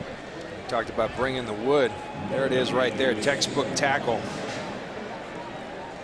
Redskin defense has been tough all day, keeping the Bucs out of the end zone. Lorenzo Alexander making that stop for Washington. 2nd and 10. Madu, the free agent from Oklahoma. Revez in at fullback and trying to push his way upfield. It'll be 3rd down. Raheem Morris will tell you that both Armando Allen and Moses Madu are guys that have impressed him. They've shown some burst, they've shown some quickness, and while it's not likely that they'll make a roster, these are guys that have impressed. So you figure they'll keep 4 to 5 running backs. That would include the fullback spot. 5 to 6 receivers. If it's 2 quarterbacks on the active roster and 1 going to the practice squad. And maybe 8 offensive linemen, maybe 9. On 3rd and 8. Pressure coming. Crockett goes down. It was a delayed rush. Devontae Shannon got there. And the Bucs will be faced with a 4th down.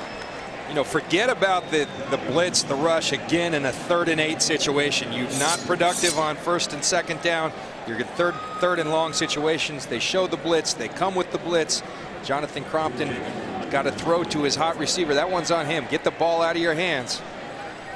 Jacob Rogers, who after the punt return was run back by Brandon Banks, has kept the last 2 away. This time Banks gets out of bounds. John Beck played the entire first half. We'll see who steps in at quarterback here for the Redskins, protecting a 17-3 lead. Matt Gutierrez will be in for Washington.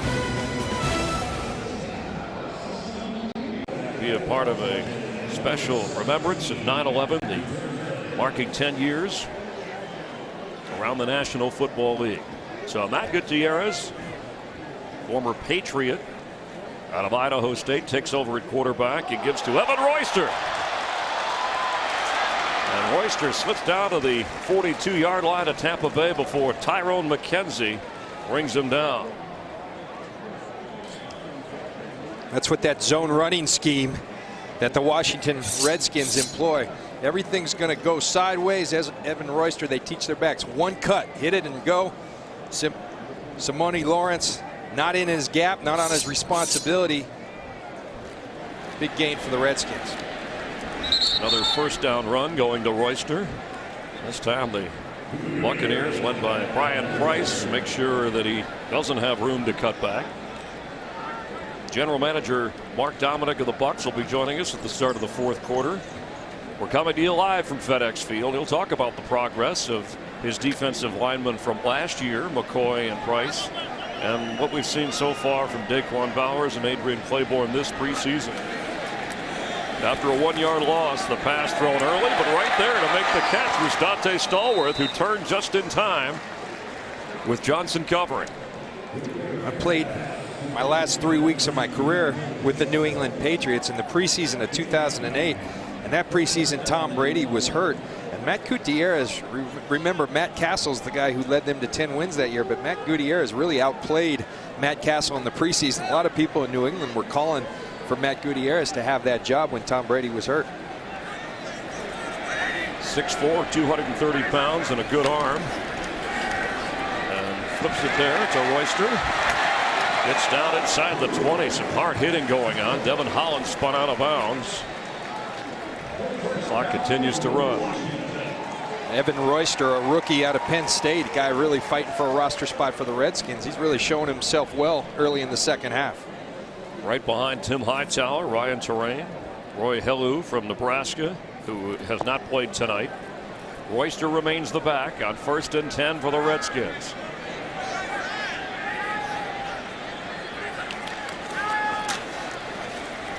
Royster slips past one tackle, slips past another, and was near, maybe a yard short of another first down after a 9-yard pickup.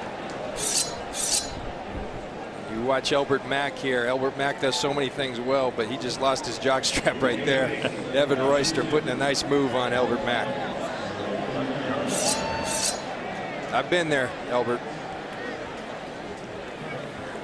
Ryan Terrain checks in. Second down. Just over a yard. He gets the carry. He gets the first down. All the way down to the 4 of Tampa Bay. Well, if the running game works for the Redskins this year, that'll take the pressure off whoever the starting quarterback is. Yeah, and I think really the issue, as it is with so many teams, the issue is how well is that quarterback, whether it be Beck or Grossman, how well is he going to play? Because the rest of this team is, I think, vastly improved. More familiar with schemes, things they're doing schematically. They've gotten better players, better depth. That quarterback position so critical. The reserves in for the Redskins. Matt Gutierrez goes back of the end zone, intercepted right into the hands of Devin Holland. I think that's the definition of bend but don't break. They bend all the way to the Redskins, threatening for a touchdown, but Devin Holland, Johnny on the spot. Nice play by Devin Holland. 5th turnover of the game. The Bucs will take over on offense. Young Bucs secondary. Talk about that young Bucs secondary. It's a very talented. You're going to see the boot action. Matt Gutierrez rolls to his right, thrown across your body, real dangerous in this league. Devin Holland does a nice job of just playing to space, playing the football. Forget about Dante Stallworth. Go get that football. Second interception for this young Buccaneer secondary. So Crompton the quarterback, Madu the running back. That's Maurice Price in motion, and somebody jumped. Looked like Derek Hartman. Offense, number 73, 5-yard penalty. First down. Digging a hole for the offense of the Bucs. It's Rex Grossman, who is not playing tonight. Mike Shanahan said that Grossman had about 53 throws coming into tonight's game. Beck 27. He wanted to see Beck make up that ground, then he'd make a decision based upon that. Kellen Clemens also a quarterback active for the Redskins. Crompton steps up, throws, has a man, and he's got Price inside the 45-yard line. We're just beyond that mark. He looked comfortable on that throw. Yeah, he did. A gain of 31. Did a nice job with pocket presence, stepping up in the pocket, delivering a strike across the middle. Watch him step up, gonna find his receiver, throws on time this time. Nice accurate throw, big gain for the Buccaneers. Price, that free agent from Charleston Southern, the Buccaneer team there, a former Redskin briefly in their camp, as Madu carries near midfield. Bucs defense has been put in some tough situations in this game. None of the starters playing, and they've held up rather well. 95-yard punt return, a fumble that set up a short touchdown run by Royster, and an interception setting up a field goal. Second down 6. Crompton to Lorig. First down Bucs. Down to the 35 of the Redskins. Seems like Crompton has settled in, gotten into a rhythm here. You're exactly right. You're going to watch Eric Lorig. He's going to come out of the backfield on what they call a swap boot. Crompton squares his shoulders, delivers a nice catchable ball for Lorig, and he does the rest. Crompton really developing into a nice rhythm right now in the second half. Different quarterback. Redskins threaten pressure. Crompton gets rid of it, and incomplete. Intended for Daniel Hardy, 7th round draft pick. Rookie tight end from Idaho in that battle that we talked about with Purvis and Overbay. Looked like Lorig was upset with some of the pressure around Crompton. Hardy's been really explosive throughout this preseason, averaging almost 20 yards per reception. You know, what I'm looking for, though, if you're looking for that third tight end, I think you've got your receiver in Kellen Winslow. You've got an all-around guy that they're very high on, Luke Stalker. I'm looking for a mauler on that line of scrimmage that can really block well in their run game. Moses Madu knocked down after a gain of a couple.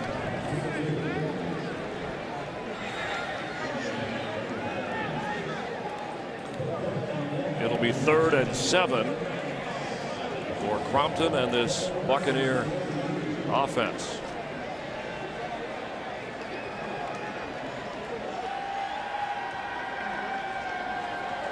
Raheem Morris with Mark Dominic, some decisions to make after this game. Cutting from 80 to 53. All teams trying to get the best squad together they can, and then a practice squad. Crompton protected well. Throws too high and incomplete for Preston Parker. It'll be 4th down. And would you say that Carpenter has the edge so far from what we've seen from these two quarterbacks tonight? I think so. I think he's got a better grasp of this scheme. Now, Crompton, the one thing right there, he showed me, as you said, he established a rhythm. He's probably got more upside. When you look at just upside, he's the stronger, the bigger quarterback with the stronger arm. But Rudy Carpenter impresses me with his poise. As he went over to say hello, a 49-yard field goal attempt for Jacob Rogers, the rookie from Cincinnati. And yeah, he hit it. So a couple of long field goals from Connor Barth, who has the job, and Rogers, who's trying to earn a job somewhere. Bucs muster up some points out of that drive from Crompton. And with 6:43 to go in the third, the Redskins holding on to that 17. So to look at the two quarterbacks who have played tonight with the offensive coordinator Greg Olson. And tonight on 10 News, Jim Greer, former chairman of the Republican Party, caught up in lies, deceit, wasting millions of dollars in a scandal. He tells all to 10 News investigator Mike Deason. It's the interview that everybody will be talking about. Jim Greer at 10 News investigation tonight after our postgame coverage on 10 News. And the kick to Banks, rolling into the end zone, and he'll bring it out. Knocked down short of the 24-yard line. Devin Holland making the special teams play. Remember, he had an interception a little bit earlier. Redskins with a 17-6 lead, and they'll have the football, and will continue from FedEx Field in just a moment. Make it 17-6 now with about 6.5 left in the third quarter. Got Donald Penn here, who has had the night off. I guess in a way it's nice because your offense is established. There's not really a lot of competition for starting jobs, right? I mean, it's a little bit, but, you know, at left tackle, it's really not. But, you know, that's how I got all my my career started out here in this 4th preseason game, so I'm enjoying watching the guys come out here and try to earn a spot, because that's how my whole career got started in this 4th preseason game, so I know how important it is to them.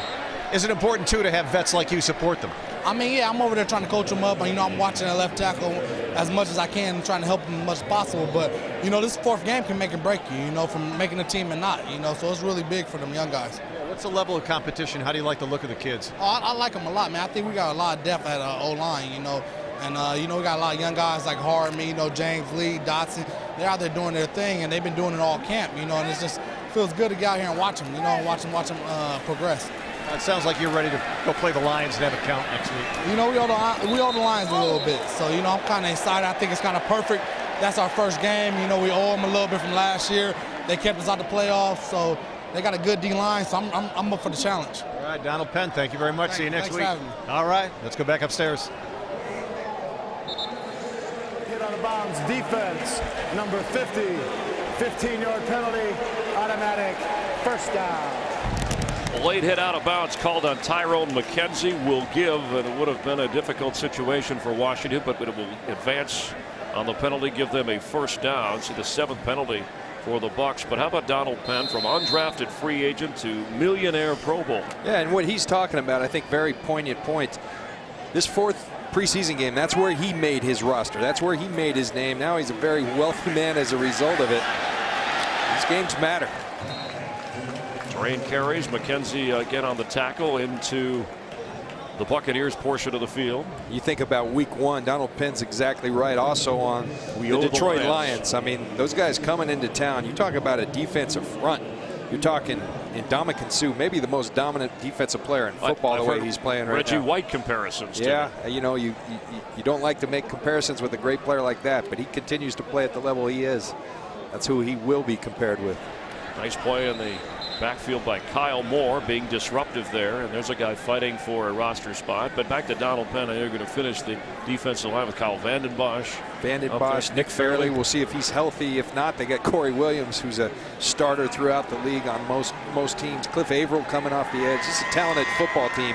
Matt Stafford really coming into his own. I think the key for Detroit, can they stay healthy? Can Matthew Stafford stay healthy himself? Can Javid Best? They've already had a running back go down in the preseason. Can he carry the load? Of course, Alvin Johnson. It's a great matchup opening week at Raymond James Stadium. And quickly on the spot, McKenzie bringing down Ryan Terrain. And think of a 1 o'clock start. I know the Bucs are already thinking about the heat and humidity and putting the Lions in the dark jersey. You were part of that. As the Buc defense tightens the screws here a little bit. Yeah, we always felt like it was a big time advantage. You get a team from the north, particularly in the winter when it starts getting cold and you still 90, 95 degrees down in Tampa. We felt like that was a home field advantage for us. On a first down carry, working his way through traffic. Larry Asante from the safety spot finally brought him down after a Terrain a 9-yard pickup. So the Redskin running game starting to wear down the Bucs in this half. Washington Redskins leading the NFL in rushing coming into this game in the preseason. They were 30th in 2010. Mike Shanahan's, in his 14 years at Denver, nobody rushed the football for more yards than the Denver Broncos. And you're starting to see it come to fruition here in Washington. And it seemed like it didn't matter who the running back was. The zone blocking, and in this case, Sean Drone checks in. The system worked. Yeah, it did matter. That Terrell Davis, he was pretty darn good. That's where they won Super Bowls.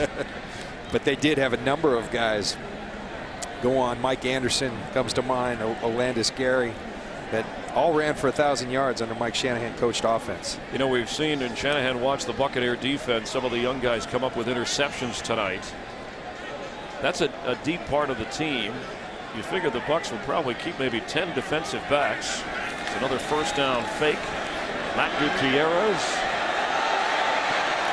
completes underneath.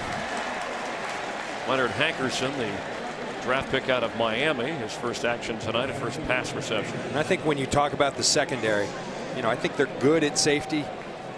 I think they're really special at the cornerback position. They've got a lot of youth. They got an old vet in Rondé Barber teaching them all how to play the game. Jimmy Lake, as we see Keenan McGardle, my old teammate in Tampa. his first year as the wide receiver coach. Jimmy Lake, the defensive back coach for the Buccaneers, does a tremendous job with these young players. Here's Ryan Toran again. First down, Redskins.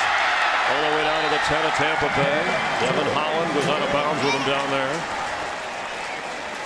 When you get a running game attack going like this and you continue to run the football, it's like jabs in a boxing match. You jab, you don't get a whole lot out of it, but later on you get the big knockout punch, and that's what you're starting to see, this Tampa Bay Buccaneers defense getting worn out by this zone running scheme.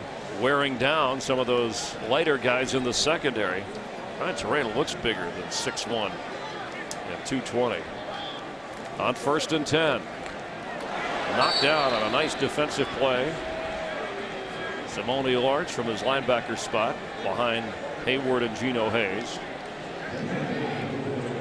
With Barrett Root gone, you have the veteran Rondé Barber, but for Raheem Morris, is Quincy Black, has he kind of developed into the leader on defense? I know Gerald McCoy is one of the young guys who speaks up. Yeah, I think the strength of, and this defense needs to take a jump. I really think they will, but you got to have leaders throughout that team. And Gutierrez keeps this time. Yeah, but a guy like Gerald McCoy, you can't be afraid because you're in your second year to be a leader. If you're going to be out there on that field, demand excellence from your teammates. That's what we had going for us our Super Bowl year in Tampa, Super Bowl years. We played great defense. We all demanded. The coaches didn't even have to coach half the time because we demanded it from each other. So Frank Okam looking on. There's Rondé Barber. You had those layers of a Warren Sapp and then a Derek Brooks, and then you in the secondary at every level of the defense. A terrific player and strong leadership. On 3rd and goal for the Redskins, Matt Gutierrez has to get rid of it. That'll bring up a 4th down with just over a minute to go in the 3rd quarter. Some of these guys on the defensive line, Kyle Moore comes to mind, fighting for a roster spot himself. Nice power rush, flushes Matt Gutierrez, and then pursues, makes Matt Gutierrez throw the ball away. Good rush by Kyle Moore. He really is fighting for a roster spot, one of these final. They may keep as many as 10 defensive linemen because they feel like they're very strong at that position. 27-yard field goal attempt for Graham Gano. He is now 2 for 2 in this game, and the Redskins widen their lead to 14. Just under a minute to go. Washington leading Tampa Bay, and we'll have more from FedEx in just a moment. Our nation's capital. Tonight's game brought to you in vivid high definition by Bright House Networks, the home of free HD. And the rosters will be crystal clear on Saturday when they cut down to 53, and then of course establish a practice squad. And a week from Sunday, Bucs open with the Lions at home. Redskins open at home against their NFC East rival Giants. A couple of field goals is all the Bucs can muster so far. We are winding things down here in the 3rd quarter. Armando Allen Jr. on the return. It's up across the 15 to the 16-yard line, where Redskins special teams make the play, and we've seen Carpenter and Crompton, and then back to Carpenter and Crompton, and looks like Rudy is coming back in. Chris, I think to that September 11th game, we've got a quarter of football, but I'm so ready for that September 11th. Going to be a special weekend in the NFL football when we almost had a lockout, but then there's going to be a lot of emotion with September 11th, 10 years ago today, and being in the nation's capital really conjures up memories of that day and what the NFL did in the healing process, and it's going to be a special opening weekend.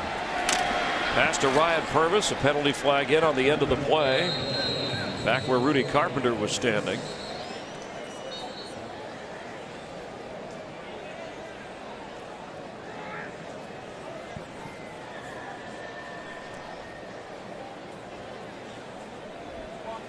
Personal foul, chop block offense. Players number 64, number 13. Penalties half the distance to the goal. Replay 1st down. So Thomas Claiborne called for the chop block with Armando Allen Jr. in. You can't go low when he's engaged by another player high, and That's what happened there. Gene Steratore, you're right, does such a great job of explaining his calls. Wish I had him every week. Crompton looking on, and just one of these two quarterbacks be a part of the Buccaneers, whether it's practice squad or active roster. No Josh Freeman or Josh Johnson playing in this game. Freeman spoke with us in the first half. It'll be ready to go a week from Sunday. Carpenter will keep, and Rudy slides up around the 25-yard line. And there's another penalty flag back at the 2-yard line. I'll tell you, the only positive thing with all these penalties, hopefully they're getting them out of their system for the regular season. You cannot win football games with this many penalties. That was a 16-yard gain, negated. Personal foul, clipping, offense, number 72, half the distance to the goal. Replay, first down. So this time the call on Corey Brandon, third string lineman. 8 penalties so far and counting for the Bucs. Watch Corey Brandon at the end of the play. That's an easy call. You can't do it. Rudy Carpenter, not necessary either. You can't go to the back of someone's legs in any football league. 9 penalties with that one. And from the 4-yard line on 1st and 23. Nice catch by Ed Gant, who breaks through. Ed Gant is in the clear. Price is trying to block for him downfield, and Ed Gant is going to have a touchdown, Tampa Bay. And no flags. 96 yards, Rudy Carpenter to Ed Gant, who's out of breath. As well he should be. He's earned the right to be out of breath. Outstanding football play. First of all, good job by Rudy Carpenter identifying the blitz coverage, getting the ball out of his hand, and great job by Ed Gant bringing in the catch, and then the yards after the catch. Outstanding job by Rudy Carpenter. Finds the seam in the coverage, tight window. Ed Gant not satisfied with just the catch. He's going to keep those legs running. 96 yards later, hits his head on the goalpost. 2 Redskin players missing him, and we have a flag down after the touchdown. It might be excessive celebration. Unsportsmanlike conduct on the Tampa Bay bench. That is the decline. Also excessive celebration on the offense after the score, number 15. That 15-yard penalty will be assessed on the kick. The result of the play is a touchdown. All right, excessive celebration. They accepted that penalty. The unsportsmanlike conduct on the bench of the Buccaneers. That might have been Dave Worth celebrating down there. He might have been jumping up and down for 10 News, seeing a big play like that. We've had a 95-yard punt return of this game and a 96-yard touchdown pass from Carpenter to Ed Gant. So Jacob Rogers on with the extra point. And the first touchdown of the game. It's a thriller for the Bucs to close things out of the third quarter on the Verizon Fios scoreboard and network ahead. The Redskins leading the Bucs.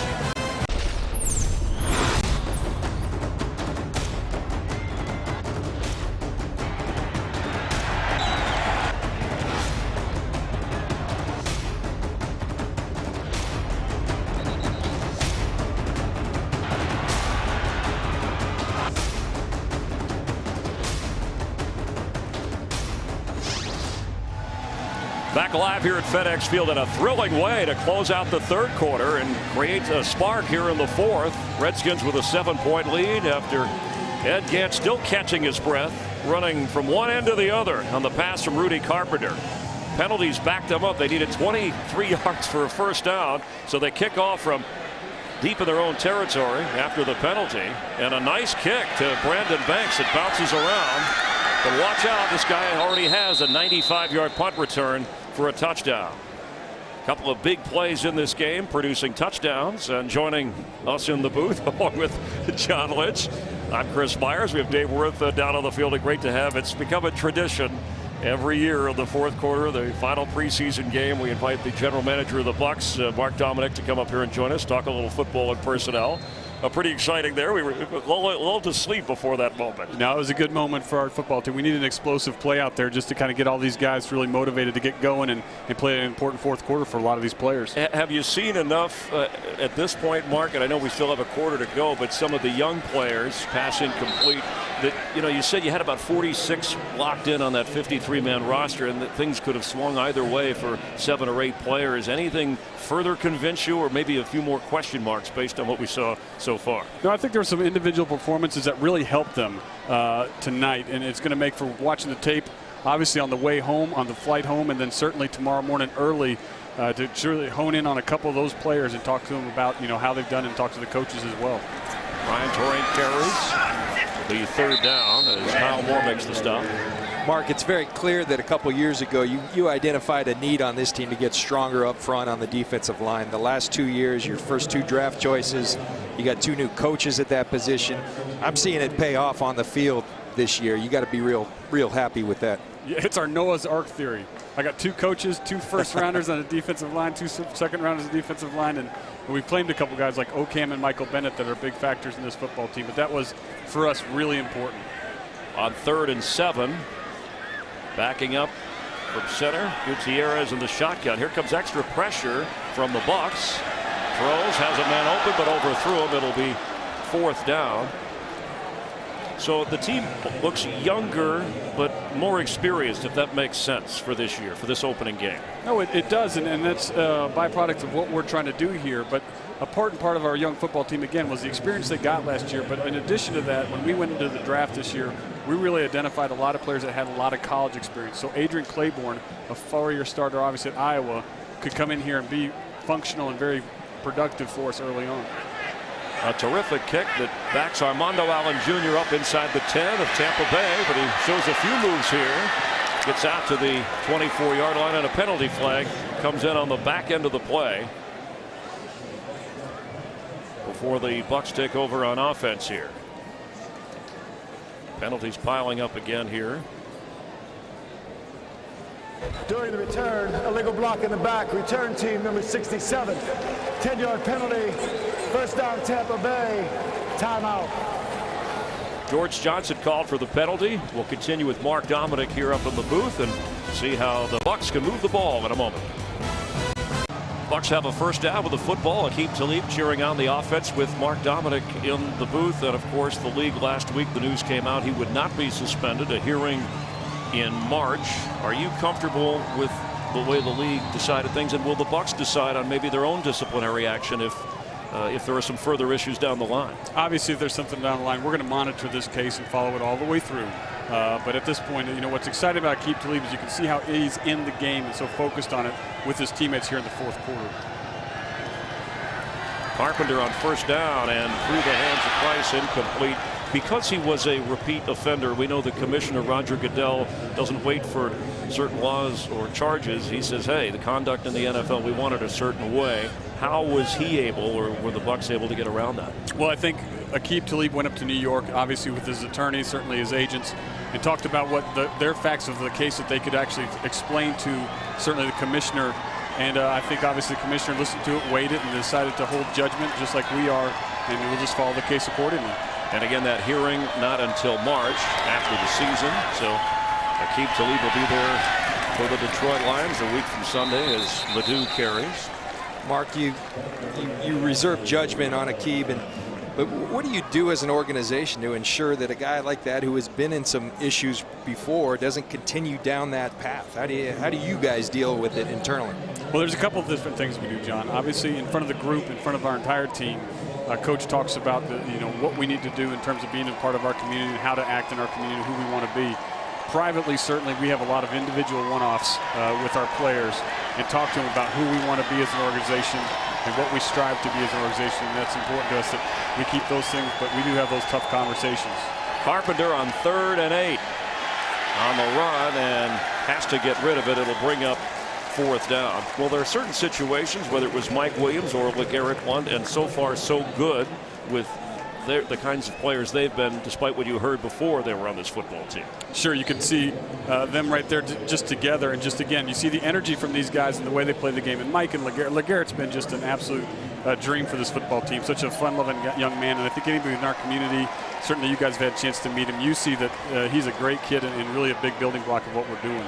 Jacob Rogers, who's done a lot tonight from kicks and punts and keeps it away from Banks. The crowd here doesn't like it, but it goes out of bounds. That's a wise move, considering what he's been able to do. As you see Greg Olson say, hey, if they don't want you in Washington, can he do that, or is that tampering? I don't think he can say anything.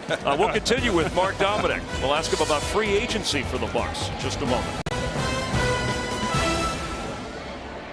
Trainer Todd Torricelli on the far right has done a great job with knees, whether it's Kellen Winslow or Daquan Bowers. We're with Mark Dominic up here in the booth. And Mark, whatever the cap is and the spending, the amount of money you have, I know Buck fans are saying, you're building a nice young team on first down for the Redskins. And Ryan Terrain carries again. But what about going after a free agent, maybe signing somebody to help out, either at tight end or running back to back up LeGarrette Blount if you have the money to spend? No, and I appreciate the question. And we did a good job, I think, this year identifying our players that we wanted to certainly keep back on this football team and rewarded them with some hefty contracts. And we continue to monitor. I mean, we went out and made Michael Kanan a very high-priced punter kickoff specialist, but I think it's going to pay off for the entire season in terms of field position. We're not going to be afraid to dabble in there, but that's not how we're doing it right now. Gutierrez pass to Stallworth complete. And a little bit more on that is important to us. I think you see the contracts throughout the league. Certainly Larry Fitzgerald, what just happened with his contract. Chris Johnson.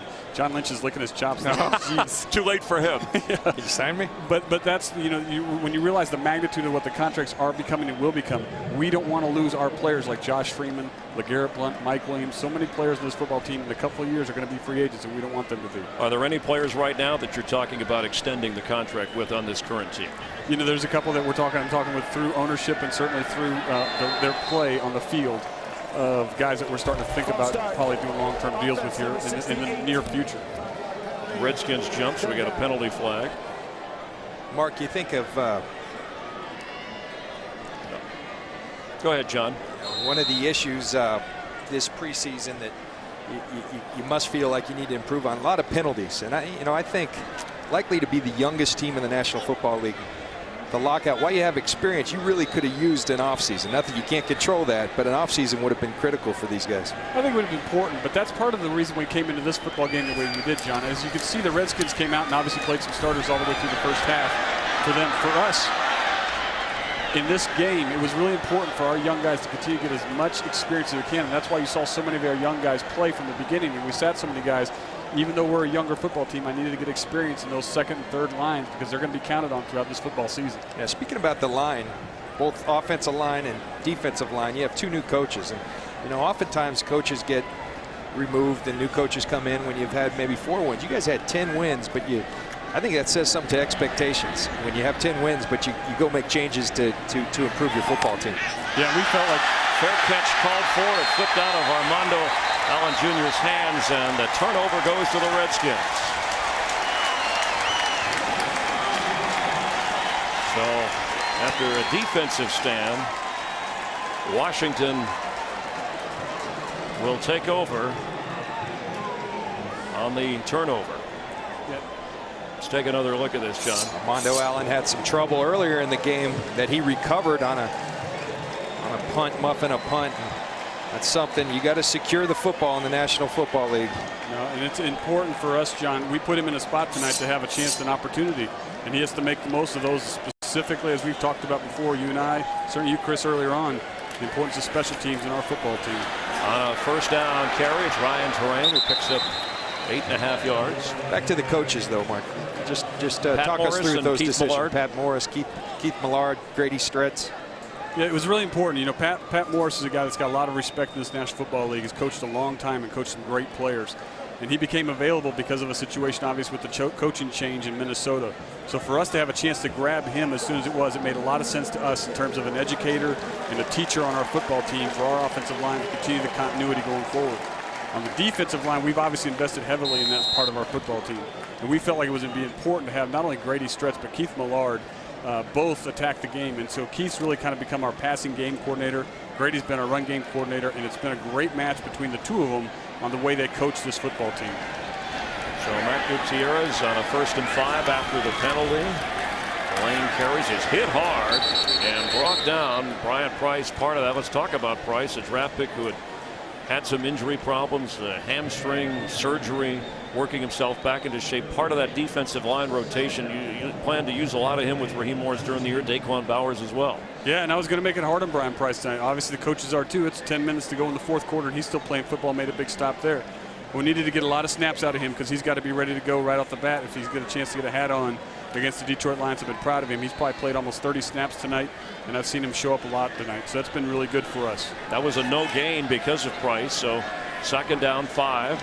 Remember, the penalty gave the Redskins the yardage in the first place. Gutierrez keeps, rolls, and is out of bounds. Mark, you guys had 10 wins, and a lot of people, everyone's trying to sit back and say, all right, are they a game better? Are they not? Where do you feel like you guys are a better football team in 2011 as opposed to this time last year? Well, I think we're much more physical on defense, John. I think that we're going to be a much tougher team to not only run against, I believe, with the additions of Frank Ocam, certainly Mason Foster, Bowers, Claiborne, but I think we're going to get after the quarterback better than we have in the past too. Certainly, as you've seen Dakota Watson really develop, I know you've been really talking high on him, and so have we internally as well. So we feel like we can get after the quarterback and play a more physical style of defense like we used to here in Tampa. 3rd down and 3. In field goal range, Gutierrez floats it for the end zone and knocked away. There's a penalty flag.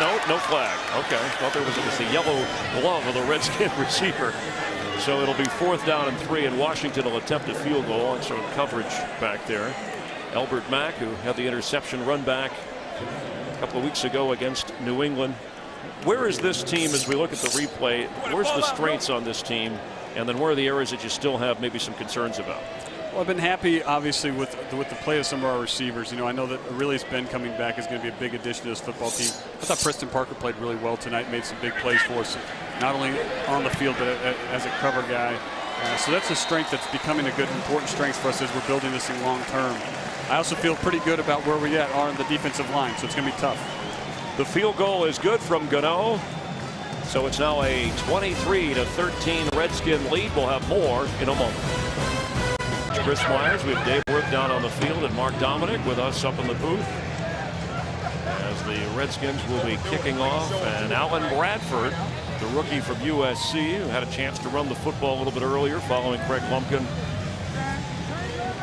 he is back along with Anthony Gator, is deep in the end zone. 7th round draft pick out of Florida International University, and he's going to bring it out.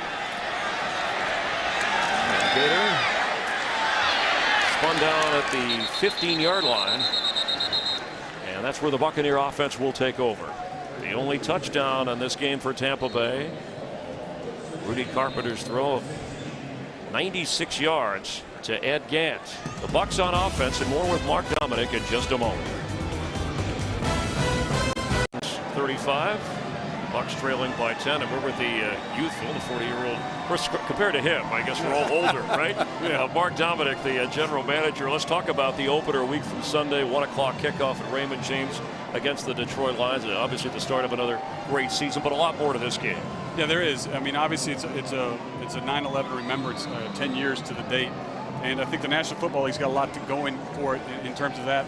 Really talking about the first response, certainly the military, and everybody like that. But I think the most important thing is because Tampa's such a strong military town, that I think it's going to be a great opportunity for everybody to see not only a great football game against two young football teams, but a tremendous day to really tribute that moment. And again, fans can come out and be a part of it as Moses Madu carries the football on a big 1st down gain. And we look at the lineup here on the road at Minnesota and then home against LA. That's a difficult. They're all tough games, but that first half of that schedule, Mark, very challenging for this young team. No, it is. I mean, Detroit's obviously played a great preseason. I don't know what their final score was tonight, but they've really moved the ball and really been an explosive team offensively and defensively. So it's a good start, and then you travel on the road, which is important too to get used. We played really well on the road last year. Hopefully we continue that this season. Carpenter hesitates on 1st and 10 to the middle of the field, and a nice catch there by Ryan Purvis. which leads us to a question regarding the tight end position. After Kellen Winslow and Luke Stocker, your draft pick in the 4th round, you're likely to keep just one more of those guys, whether it's Purvis or Nathan Overbay or Daniel Hardy. Yeah, no, we're probably going to keep at least 3. We could keep 4 on this roster. Just because of what we do as an offense. Is you guys know we do a lot of 2 tight end formations out there, and so there's an outside chance there's a spot for 4 tight ends on this team, depending on how everything shakes out here in the next 48 hours. 29-yard pickup, and then Madu with a good 5-6 yard run. Mark, you got to, from a scout, an old scout yourself, you look at Rudy Carpenter and probably doesn't have the strongest of arms, but there is a poise about this young man and a presence. And, as Josh Freeman said earlier, he's a competitor. I like his style on the football field. Yeah, he is a really good competitor. And, he's really got good anticipation and timing with the ball, which you have to be if you're going to have some of the physical limitations that Rudy has in terms of the pure arm strength. But he's a smart player. He's been in our system for a couple years now. And this is a big night for him to see what he can do. Carpenter in trouble, and he goes down at the 31-yard line. The Redskins weren't buying the fake. So how do you play the 46-man active roster on Sunday? Does that affect your quarterback position in terms of making a decision on Rudy or Jonathan Crompton after Josh Freeman and Josh Johnson? Well, I'd say that I don't anticipate us using the 46 spot for the 3rd quarterback. Now, that doesn't mean the 3rd quarterback can't be on this football team, but I want to use that in terms of a way to either an extra wave rusher or an extra specialist that can come in and help us on special teams. Those are the areas I see the 46 guy being more than the 3rd quarterback still dressing for our football team. On 3rd and 10 after the sack, pressure again, but Rudy gets rid of it.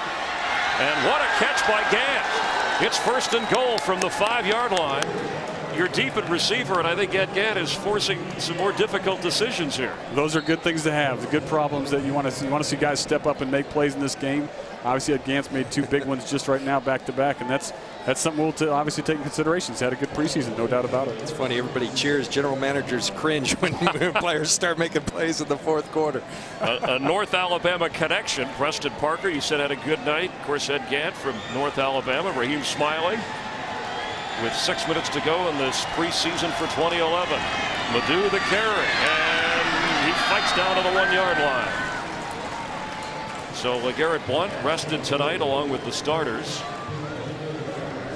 Hey, Mark, talk about, it's very clear you guys have a franchise player in Josh Freeman at the quarterback position. I talked about this year, despite him not being maybe as sharp as he would like to have, I've seen maturation in Josh Freeman. What is it that's most impressed you about his continued growth? I thought this offseason, or really the lockout, when he kind of took the team under his wing and ended up holding up Camp Freeman at IMG, that was big. 1st and goal from the 2, and nowhere is Madu. And he had that opportunity to really call a bunch of guys, get them together. I think he flew some guys in on his own dime to say, let's go work out, let's go get some work done. And that was really impressive to me, again, for a 23-year-old to have the team respond to him and have over 50 players show up. Shows that the guys really believe in him, and so his leadership continues to grow as it should at that position. I was down on the field in pregame warmups, and he was as big as anybody on the field. Lineman, a defensive lineman, offensive lineman at 6'6". So it's 3rd and goal for the Bucs. That's Parker moving around. Madu the back. Carpenter. Penalty flag. And he'll go down at the 2.5-yard line.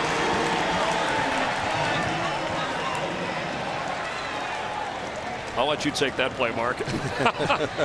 we'll sort out the penalty. Oh, here we go. I feel we're kicking the ball here. Gene will help. Of course, they can decline the penalty, right? Force the holding. Offense number 72. Penalty is declined. 4th down.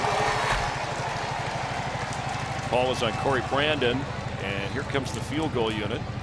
We've seen Jacob Rogers and Connor Barth make long field goals. This will be a short one for Rogers. He's done a lot of work tonight. Yeah, we've kept him very busy. Punting, kicking, and kicking off. It's a busy night for Jacob. And off of last year with Connor Barth, you mentioned adding Michael Cannon. You're covered in that department. This will be a 20-yard try to get the Bucs to within 7. Snap, hold, everything's good. So a 23-16 score, just over 4 minutes to go. in the booth. We have small quarters here, so when we look at the field and we turn for the camera, it's like we're doing a little spin move. Before we let you go, we talked about Josh Freeman. Obviously, the tough cuts coming on Saturday. Just take us through between now and that 6 o'clock deadline, the procedure, if you can sum it up and simplify it for us. Simply speaking, I'll sit with the coaches tonight on the flight back. There won't be any sleep on the plane. We'll go through how they felt each individual player played at their position and really talk about the tough ones that we already kind of had penciled through there and how they do tonight from their perspective. It'll be a short night. It may be 3 hours of sleep on the couch at one Buck place for us, but we'll get back up in the morning. We'll watch the film with a little bit of sleep in your body to really reevaluate those last 4 or 5 cuts and what you want to do. Certainly we have to get the cuts made by Saturday afternoon, and then by Sunday around 1 o'clock we can start putting together our practice squad. 12 o'clock we can start putting our practice squad together. So in the next 48 to 72 hours, it's your Tampa Bay Buccaneers, and these are our choices, and we're really excited about that it is getting more difficult. As hard as it is for those 27 guys to find out they didn't make it, I'm proud of this football team. I'm really excited about how we played, and I'm glad that we're at a point where the cuts are getting tougher and teams might be starting to look at our guys. You anticipate yourself last year, LeGarrette Blount, Ted Larson, 2 starters on the offense. You pick off other people's rosters. You anticipate being in that game this year? I think it's a possibility, that we're going to certainly look there, John. I mean, it's still the same way. We call it the second draft, and we're going to still consider it that way. We're going to look at those guys. We've got about 15 to 20 guys already pegged on other clubs where we look at depth, just like you guys are looking at depth, and we're looking at where they might have an extra person or an extra body that may not make it due to injury or just too much guys step through and really had a good game. And so we've got 15 to 20 of those guys set up, and we'll see what happens. We'll have to make those decisions as they come to us. Have you had many calls regarding trade, or have you called anyone aggressively looking? Well, we aggressively look always, regardless if we're shopping anybody. I think it's the responsibility of any general manager to make sure you're talking to 31 other clubs so you're not surprised by a trade or an opportunity to improve your ball club. So we've certainly been doing that, and we'll have 48 more hours to do so. Kellen Clemens comes in at quarterback following John Beck and Matt Gutierrez. Mark, I just got to tell you, I think you're doing an outstanding job, and I wish you the best of luck in this season. I think it's an exciting season for the Tampa Bay Buccaneers and their fans and this organization. No, I appreciate it, guys, and I'm excited too, and I think we all are about where I think this team is heading and where it's already going. Certainly we understand we're not a finished product. As we sat there over last year, we didn't even make the playoffs, but we have high goals, and I know Coach Morris is going to push these guys to obtain those. On second down, Clemens, the ex-Jet, throws and completes. That's Hankerson, the rookie from Miami. And boy, what a difference from the expectations before. Maybe we know where the team is, but what people thought the Bucs team could do, predicting victories, 2-3 wins to 10. So now you've set a bar at a different level here, and anything less than the playoffs, at least the way Raheem Morris talks, is a major disappointment. Well, that's where we need to be. I'm glad that that's where we're at. This is the National Football League, and you have to win early and soon, and you got to stay consistent. And that's why, from our master plan of what we tried to start back in 2009 with get the quarterback, attack and protect the quarterback, and then fill in the in-betweens. And I think we've been able to do that. But obviously the National Football League is very tough, and every win is difficult regardless who you play. Clemens pass incomplete. Nice coverage over there by Gator. Another one of your 7th-round mystery draft picks that seem to, whether it's Sammy Strouder, they come through. I guess the good news is you get them. The bad news is, well, why don't you pick them a little higher? I was just joking with John Lynch that we're going to start trading 2nd-rounders for 7th-rounders and see what happens. No, it's been good. And boy, you have to love his exuberance and enthusiasm. Fair catch called for, and this time Armando Allen Jr. hangs on to the punt. Yeah, and then really that right there is why the players absolutely love and play hard for head coach, because he's into it. They appreciate him. They know that he's really got a lot of energy, and he's really excited about this football team. All right, well, Mark, thank you for coming up as always, saying hi, spending some time with us. Have a great season, and we'll see you down the road. And keep up the good work. Gentlemen, thanks for having us, and go Bucs. Thank you, Mark. Appreciate it, guys. And don't forget that opener. The Lions come to town. Matthew Stafford chosen first in that draft. That later, Mark Sanchez and then Josh Freeman, the franchise selected, as Jonathan Crompton comes back in at quarterback. 2:51 to go here in the 4th, and the Bucs down by a touchdown and an extra point. First down under pressure. He gets out of it. Throws intended for Price, and looked like he held on and went out of bounds. So the catch made. It was a nice play by Crompton to make something happen there. Yeah, very nice play. It's such a critical skill in this league to be able to extend the play with your mobility. There's blitzes coming from all over in this league now. Complex defenses, you got to be able to extend the play. Crompton does a nice job getting out of the pocket, keeping his eyes downfield, taking the hit. Good play by Jonathan Crompton. Pass complete. That's Madu, who slips out of bounds with a Tampa Bay first down. Saw Crompton in the hotel the other day. He let me know he's from the same hometown as my old teammate Brad Johnson. Brad Johnson, our Super Bowl winning quarterback. From Black Mountain, North Carolina. Black Mountain, North Carolina. Not too far from Asheville. That's right. That's Asheville without the N. Of course, Nashville in Tennessee. And Crompton playing his college ball at Tennessee. Trying to make his mark this late in the game. Floats one down the sideline, and there should be a flag on that. Ed Gant, who's made some spectacular plays, does get the flag. Jonathan Crompton smart to continue going to Ed Gant. You got a hot receiver, keep going to him. There's also a flag back in the offensive backfield. Ed Gant is 6'3", but he moves well. Of course, the Bucs by design, and Mark Dominic put this together. Arelius Ben, Desmond Briscoe, Mike Williams, all 6'2" receivers. There are 2 fouls on the play. Personal foul, roughing the passer. Defense number 57. That penalty is declined. Also pass interference defense number 29. That penalty is accepted. The spot of the foul, automatic first down. Yeah, Reggie Jones called for the penalty on interference. That's Marcus White, who had the fumble recovery earlier. You're shaking your head. Here's the pass interference. This is clearly a violation. Doesn't locate the ball. So from the 20-yard line, with Armando Allen Jr. in the backfield and Crompton. Pass to Armando Allen Jr. Touchdown, Tampa Bay. 23 Skidoo for Madu from the 20. You know what I love about this? First of all, great play call by Greg Olson, the offensive coordinator. But I love the sideline right here. These guys, Mike Williams, Rondé Barber, they're all out there cheering for their teammates. And they're going. These young guys that may or may not be on a roster. Tremendous job by Greg Olson, or John Crompton may have checked into that. They show the blitz look. Screen is a great way to counter pressure. Armando Allen, who had a muff punt earlier, makes up for it, and good for that young man. Both he and Moses Madu pushing each other in that backup reserve role, and they're going to go for 2, John, with a 1-point difference and just over 2 minutes to go in this preseason game. Looks like we're going to get a timeout here. The Bucs want to be sure. And what a nice little play, zigzag move by Allen Jr., 4-year player from Notre Dame. See the Redskins show pressure. Perfect play call for the defense. Armando Allen going in and out of Washington defenders, shows a little power at the end. We love to see guys playing this game, having some fun. John Crompton, good for you, young man. And the drive with Ed Gant making the big play. Pass interference, Madu helping out early, and then Armando Allen Jr. You know, the best call of the night, going for 2.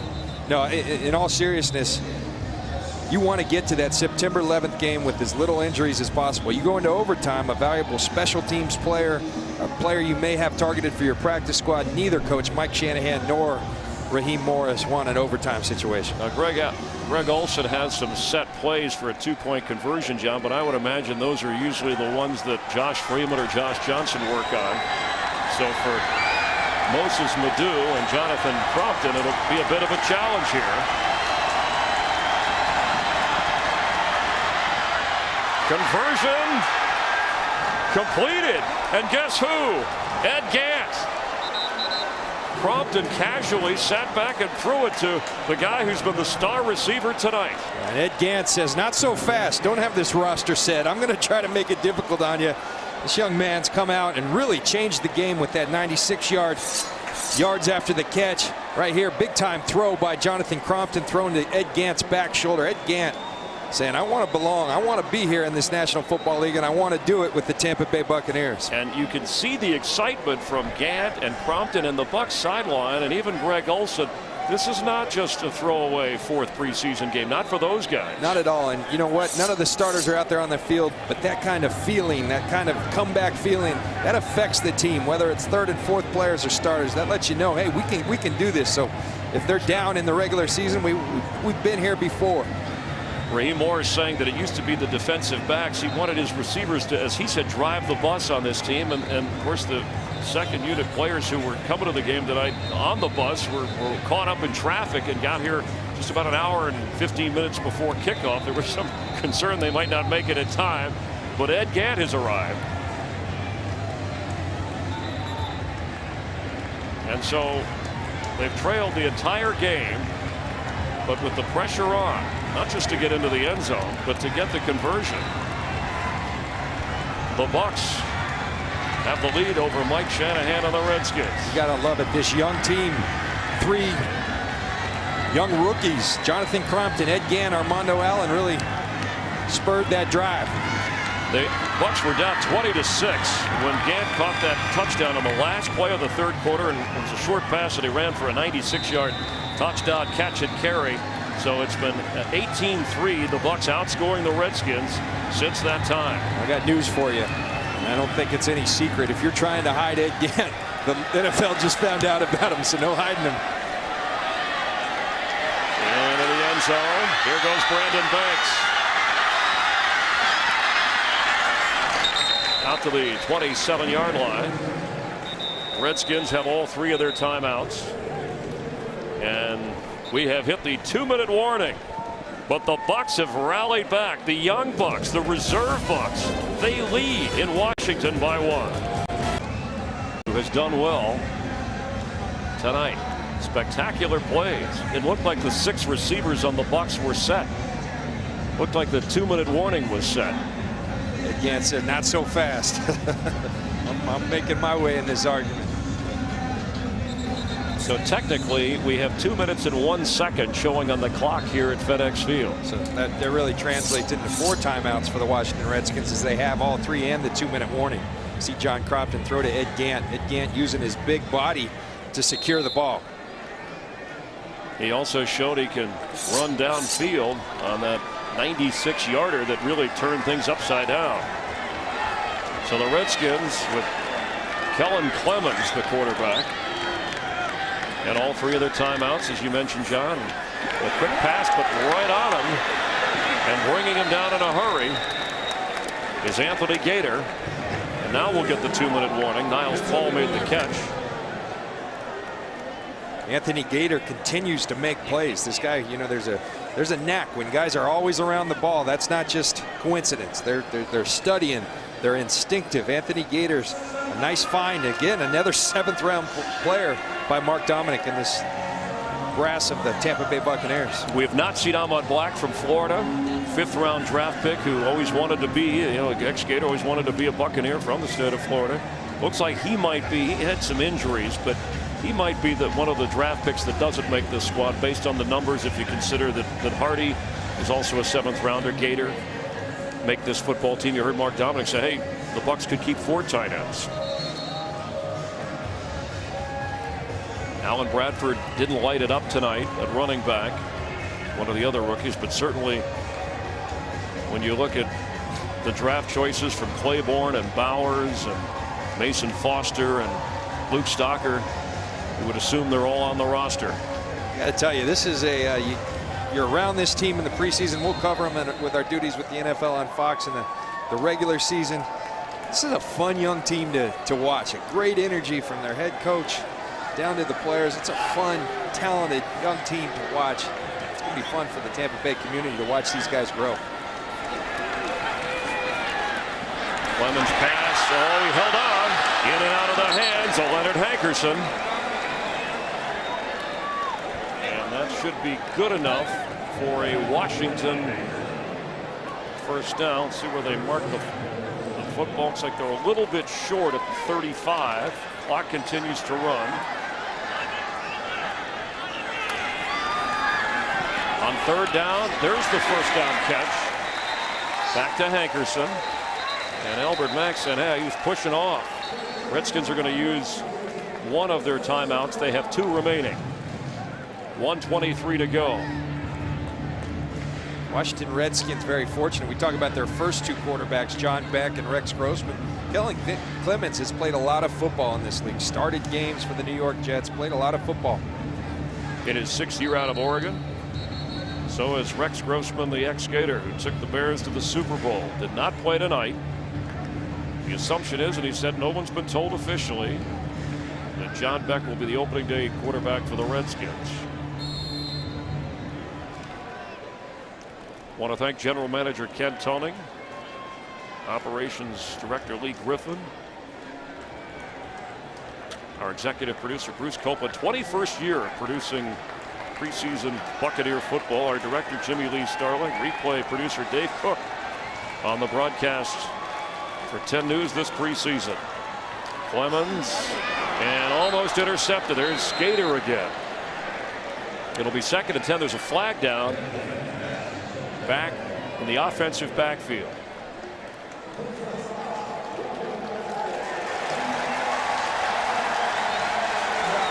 Number 97, 15 yards, first down. Roughing the passer gives the Redskins a first down. They'll call this one every time. You go to the head of the quarterback with a forcible blow, they're not going to miss that one. Good call by Gene Steratore. Alex McGee, a fringe player, trying to make himself noticed. That's not the way to make a roster. So a fresh set of downs, 2 timeouts, trailing by 1 and nearing field goal range from the 41 of Tampa. No extra rush. Clemens pass incomplete, intended for Stallworth. Johnson was over there covering. It'll be 2nd down and 10.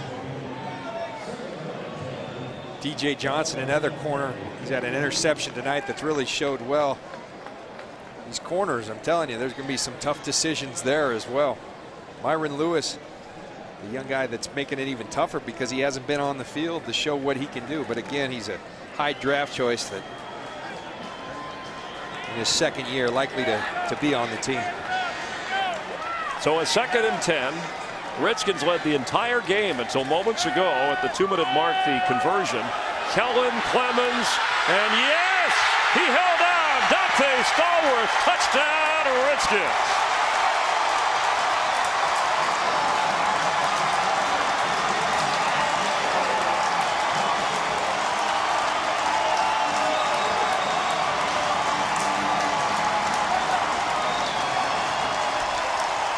It's a good football game, my friend. Back and forth action. And a guy trying to revive his career. DJ Johnson was back there covering. But that's a well-thrown ball by Clemens. Sometimes you got to give the other team credit. That's a perfectly thrown ball. That's one of the faster guys in the league in Dante Stallworth. And remember, all scoring plays, I know I sound repetitive here, but if there's a delay, that's what it's about. All scoring plays reviewed. And of course, under the 2-minute mark anyway, that would be the case for the officials. See the pressure up the middle. Nice pocket. Kellen Clemens steps into the throw and really just throws a flawless football. Perfect throw right to the outside for Dante Stallworth to bring in. And he stays with it. John, they're going to go for 2, the Redskins here, to protect their lead. Looking ahead for the Bucs. Still 1:07. You've got 2 timeouts left. So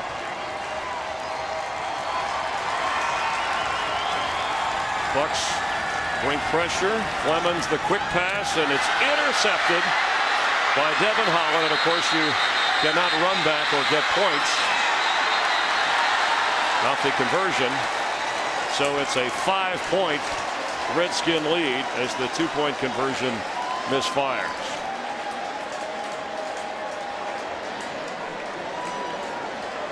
Looks like Holland is hurt.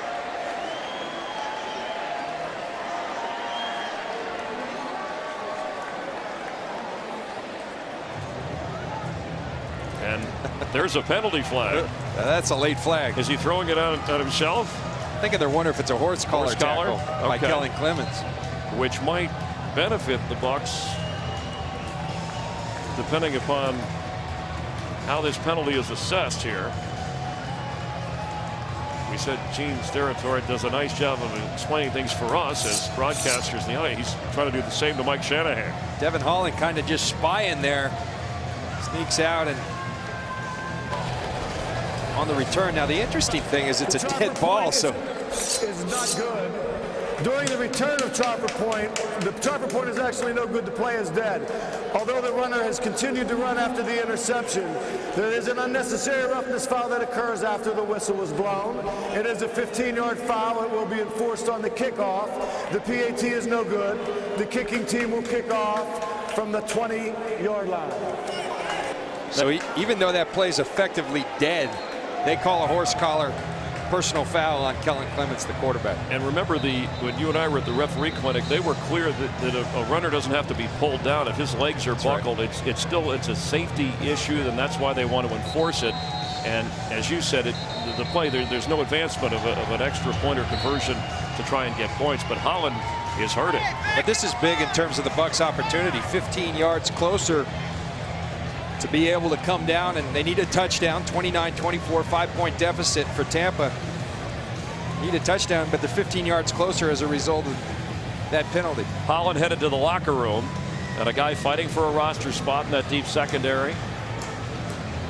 You hope that the injury does not get in the way of his young career. Preston Parker back for the Bucs, and they'll have a chance for the return because of the penalty. Kicking from the 20-yard line. We've had a punt return run back tonight for a touchdown. Brandon Banks of the Redskins went 95 yards. And Parker, who's had a good game receiving, gets all the way out past the 45-yard line. And a little scuffling going on around midfield. Some of the special teams players. 2 timeouts for Raheem Morris's team. It's Jonathan Crompton that's going to get another opportunity to bring his team back from a deficit. He's done it once, and the Redskins turned around, did it right back to him. Now he gets another shot. And you got to love this if you're Jonathan Crompton. You want snaps. You want to be put in situations to show people I can play in this league. And certainly the coaching staff of the Bucs, Mark Dominic in the front office, getting a longer look at some of these players. First down from the 45, and it looked like he had a shot there for Daniel Hardy, who did not hang on. 2nd and 10. It's a well-thrown football. I like it. You're starting to see the talent of John Crompton, the arm talent, as they say. He's got a strong arm, an accurate arm, and you're starting to see that come to fruition. Struggled early, but he's working himself into a rhythm.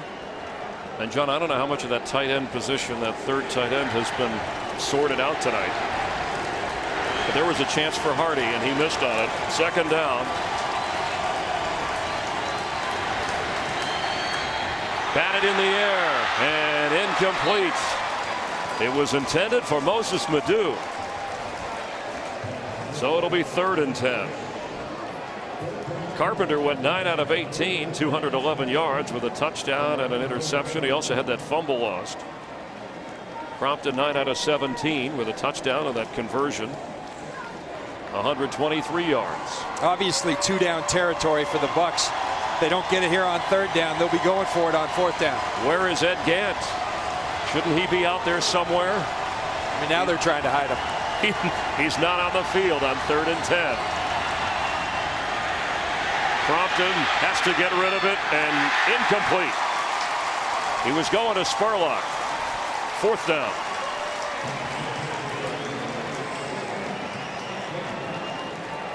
It's come down to this one play.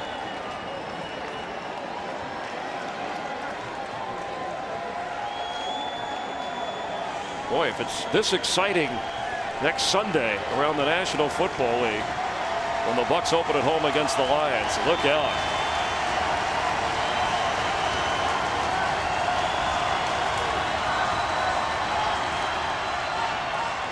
First down, Tampa Bay. Maurice Price hauls it in, and timeout for the Bucs.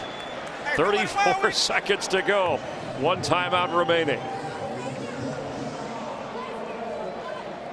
Price, who was once part of the Redskin organization.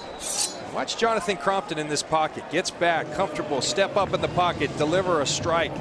John Crompton's got the look of an NFL quarterback. We'll see if the sample size, the amount of opportunities been given, is enough to crack either the active roster or the practice squad of the Tampa Bay Buccaneers. All right. Mr. Big Shot Ed Gant is checked back into the game. Bucs trailing by 5. Where's number 15? There he is. Crompton looks that way. Madu catches and goes out of bounds near another Tampa first down.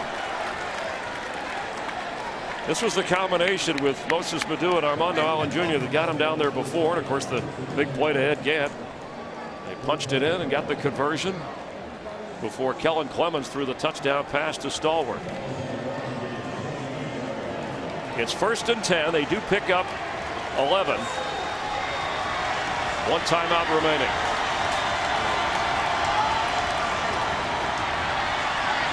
Crompton, penalty flag, and out of bounds, incomplete.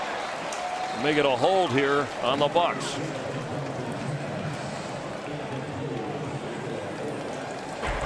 Holding, offense, number 72. 10-yard penalty. Replay, first down. That'll back them up 10 yards. So that penalty right there forces you now. You got to be aggressive and you got to start forcing the ball down the field. 21 seconds, 1 timeout.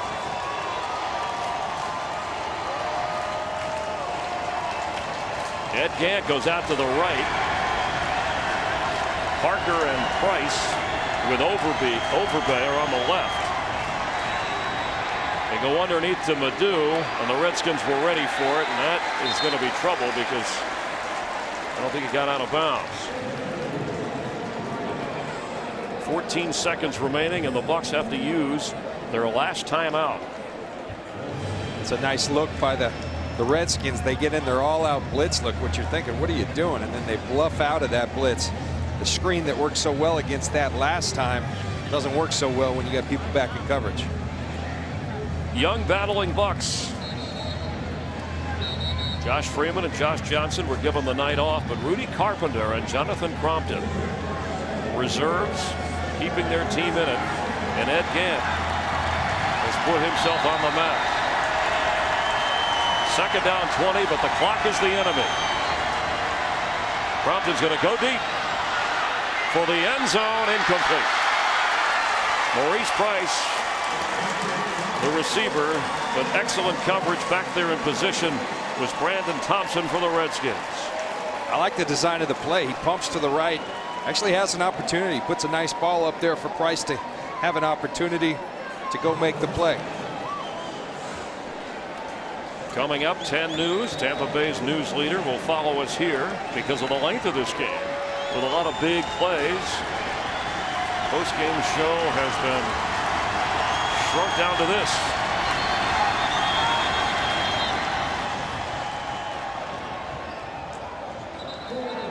Washington called time.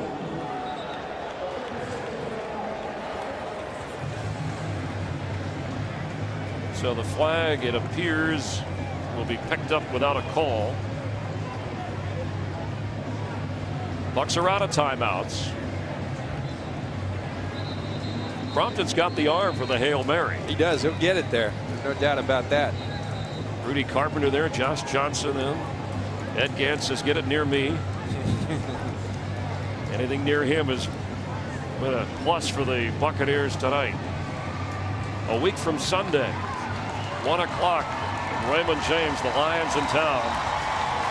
And the Redskins will have their hands full on the exact 10-year mark of 9/11 as they host the rival Giants. I'll tell you, whether or not these guys make the football team, you got to be really happy if you're the Bucs for your third quarterbacks, the way they represented themselves tonight. Look at the Redskins lined up at the end zone. They've got 6 defenders standing back at the goal line. And there'll be no Hail Mary. Down goes Crompton, and there goes the game. But what an exciting game to wrap up the preseason. The Bucs will fall to 2-2. The Redskins will leap to 3-1.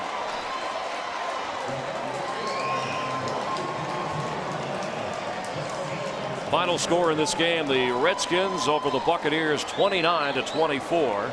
I want to thank James Petralka and also Rick Odioso, residents of the Tampa Bay area, who help us out. John, it's been a great preseason again. Have a great regular season. Same to you, Chris. Always great working with you. And thanks for being a part of Buccaneer preseason football. For John Lynch, I'm Chris Myers. Enjoy the NFL.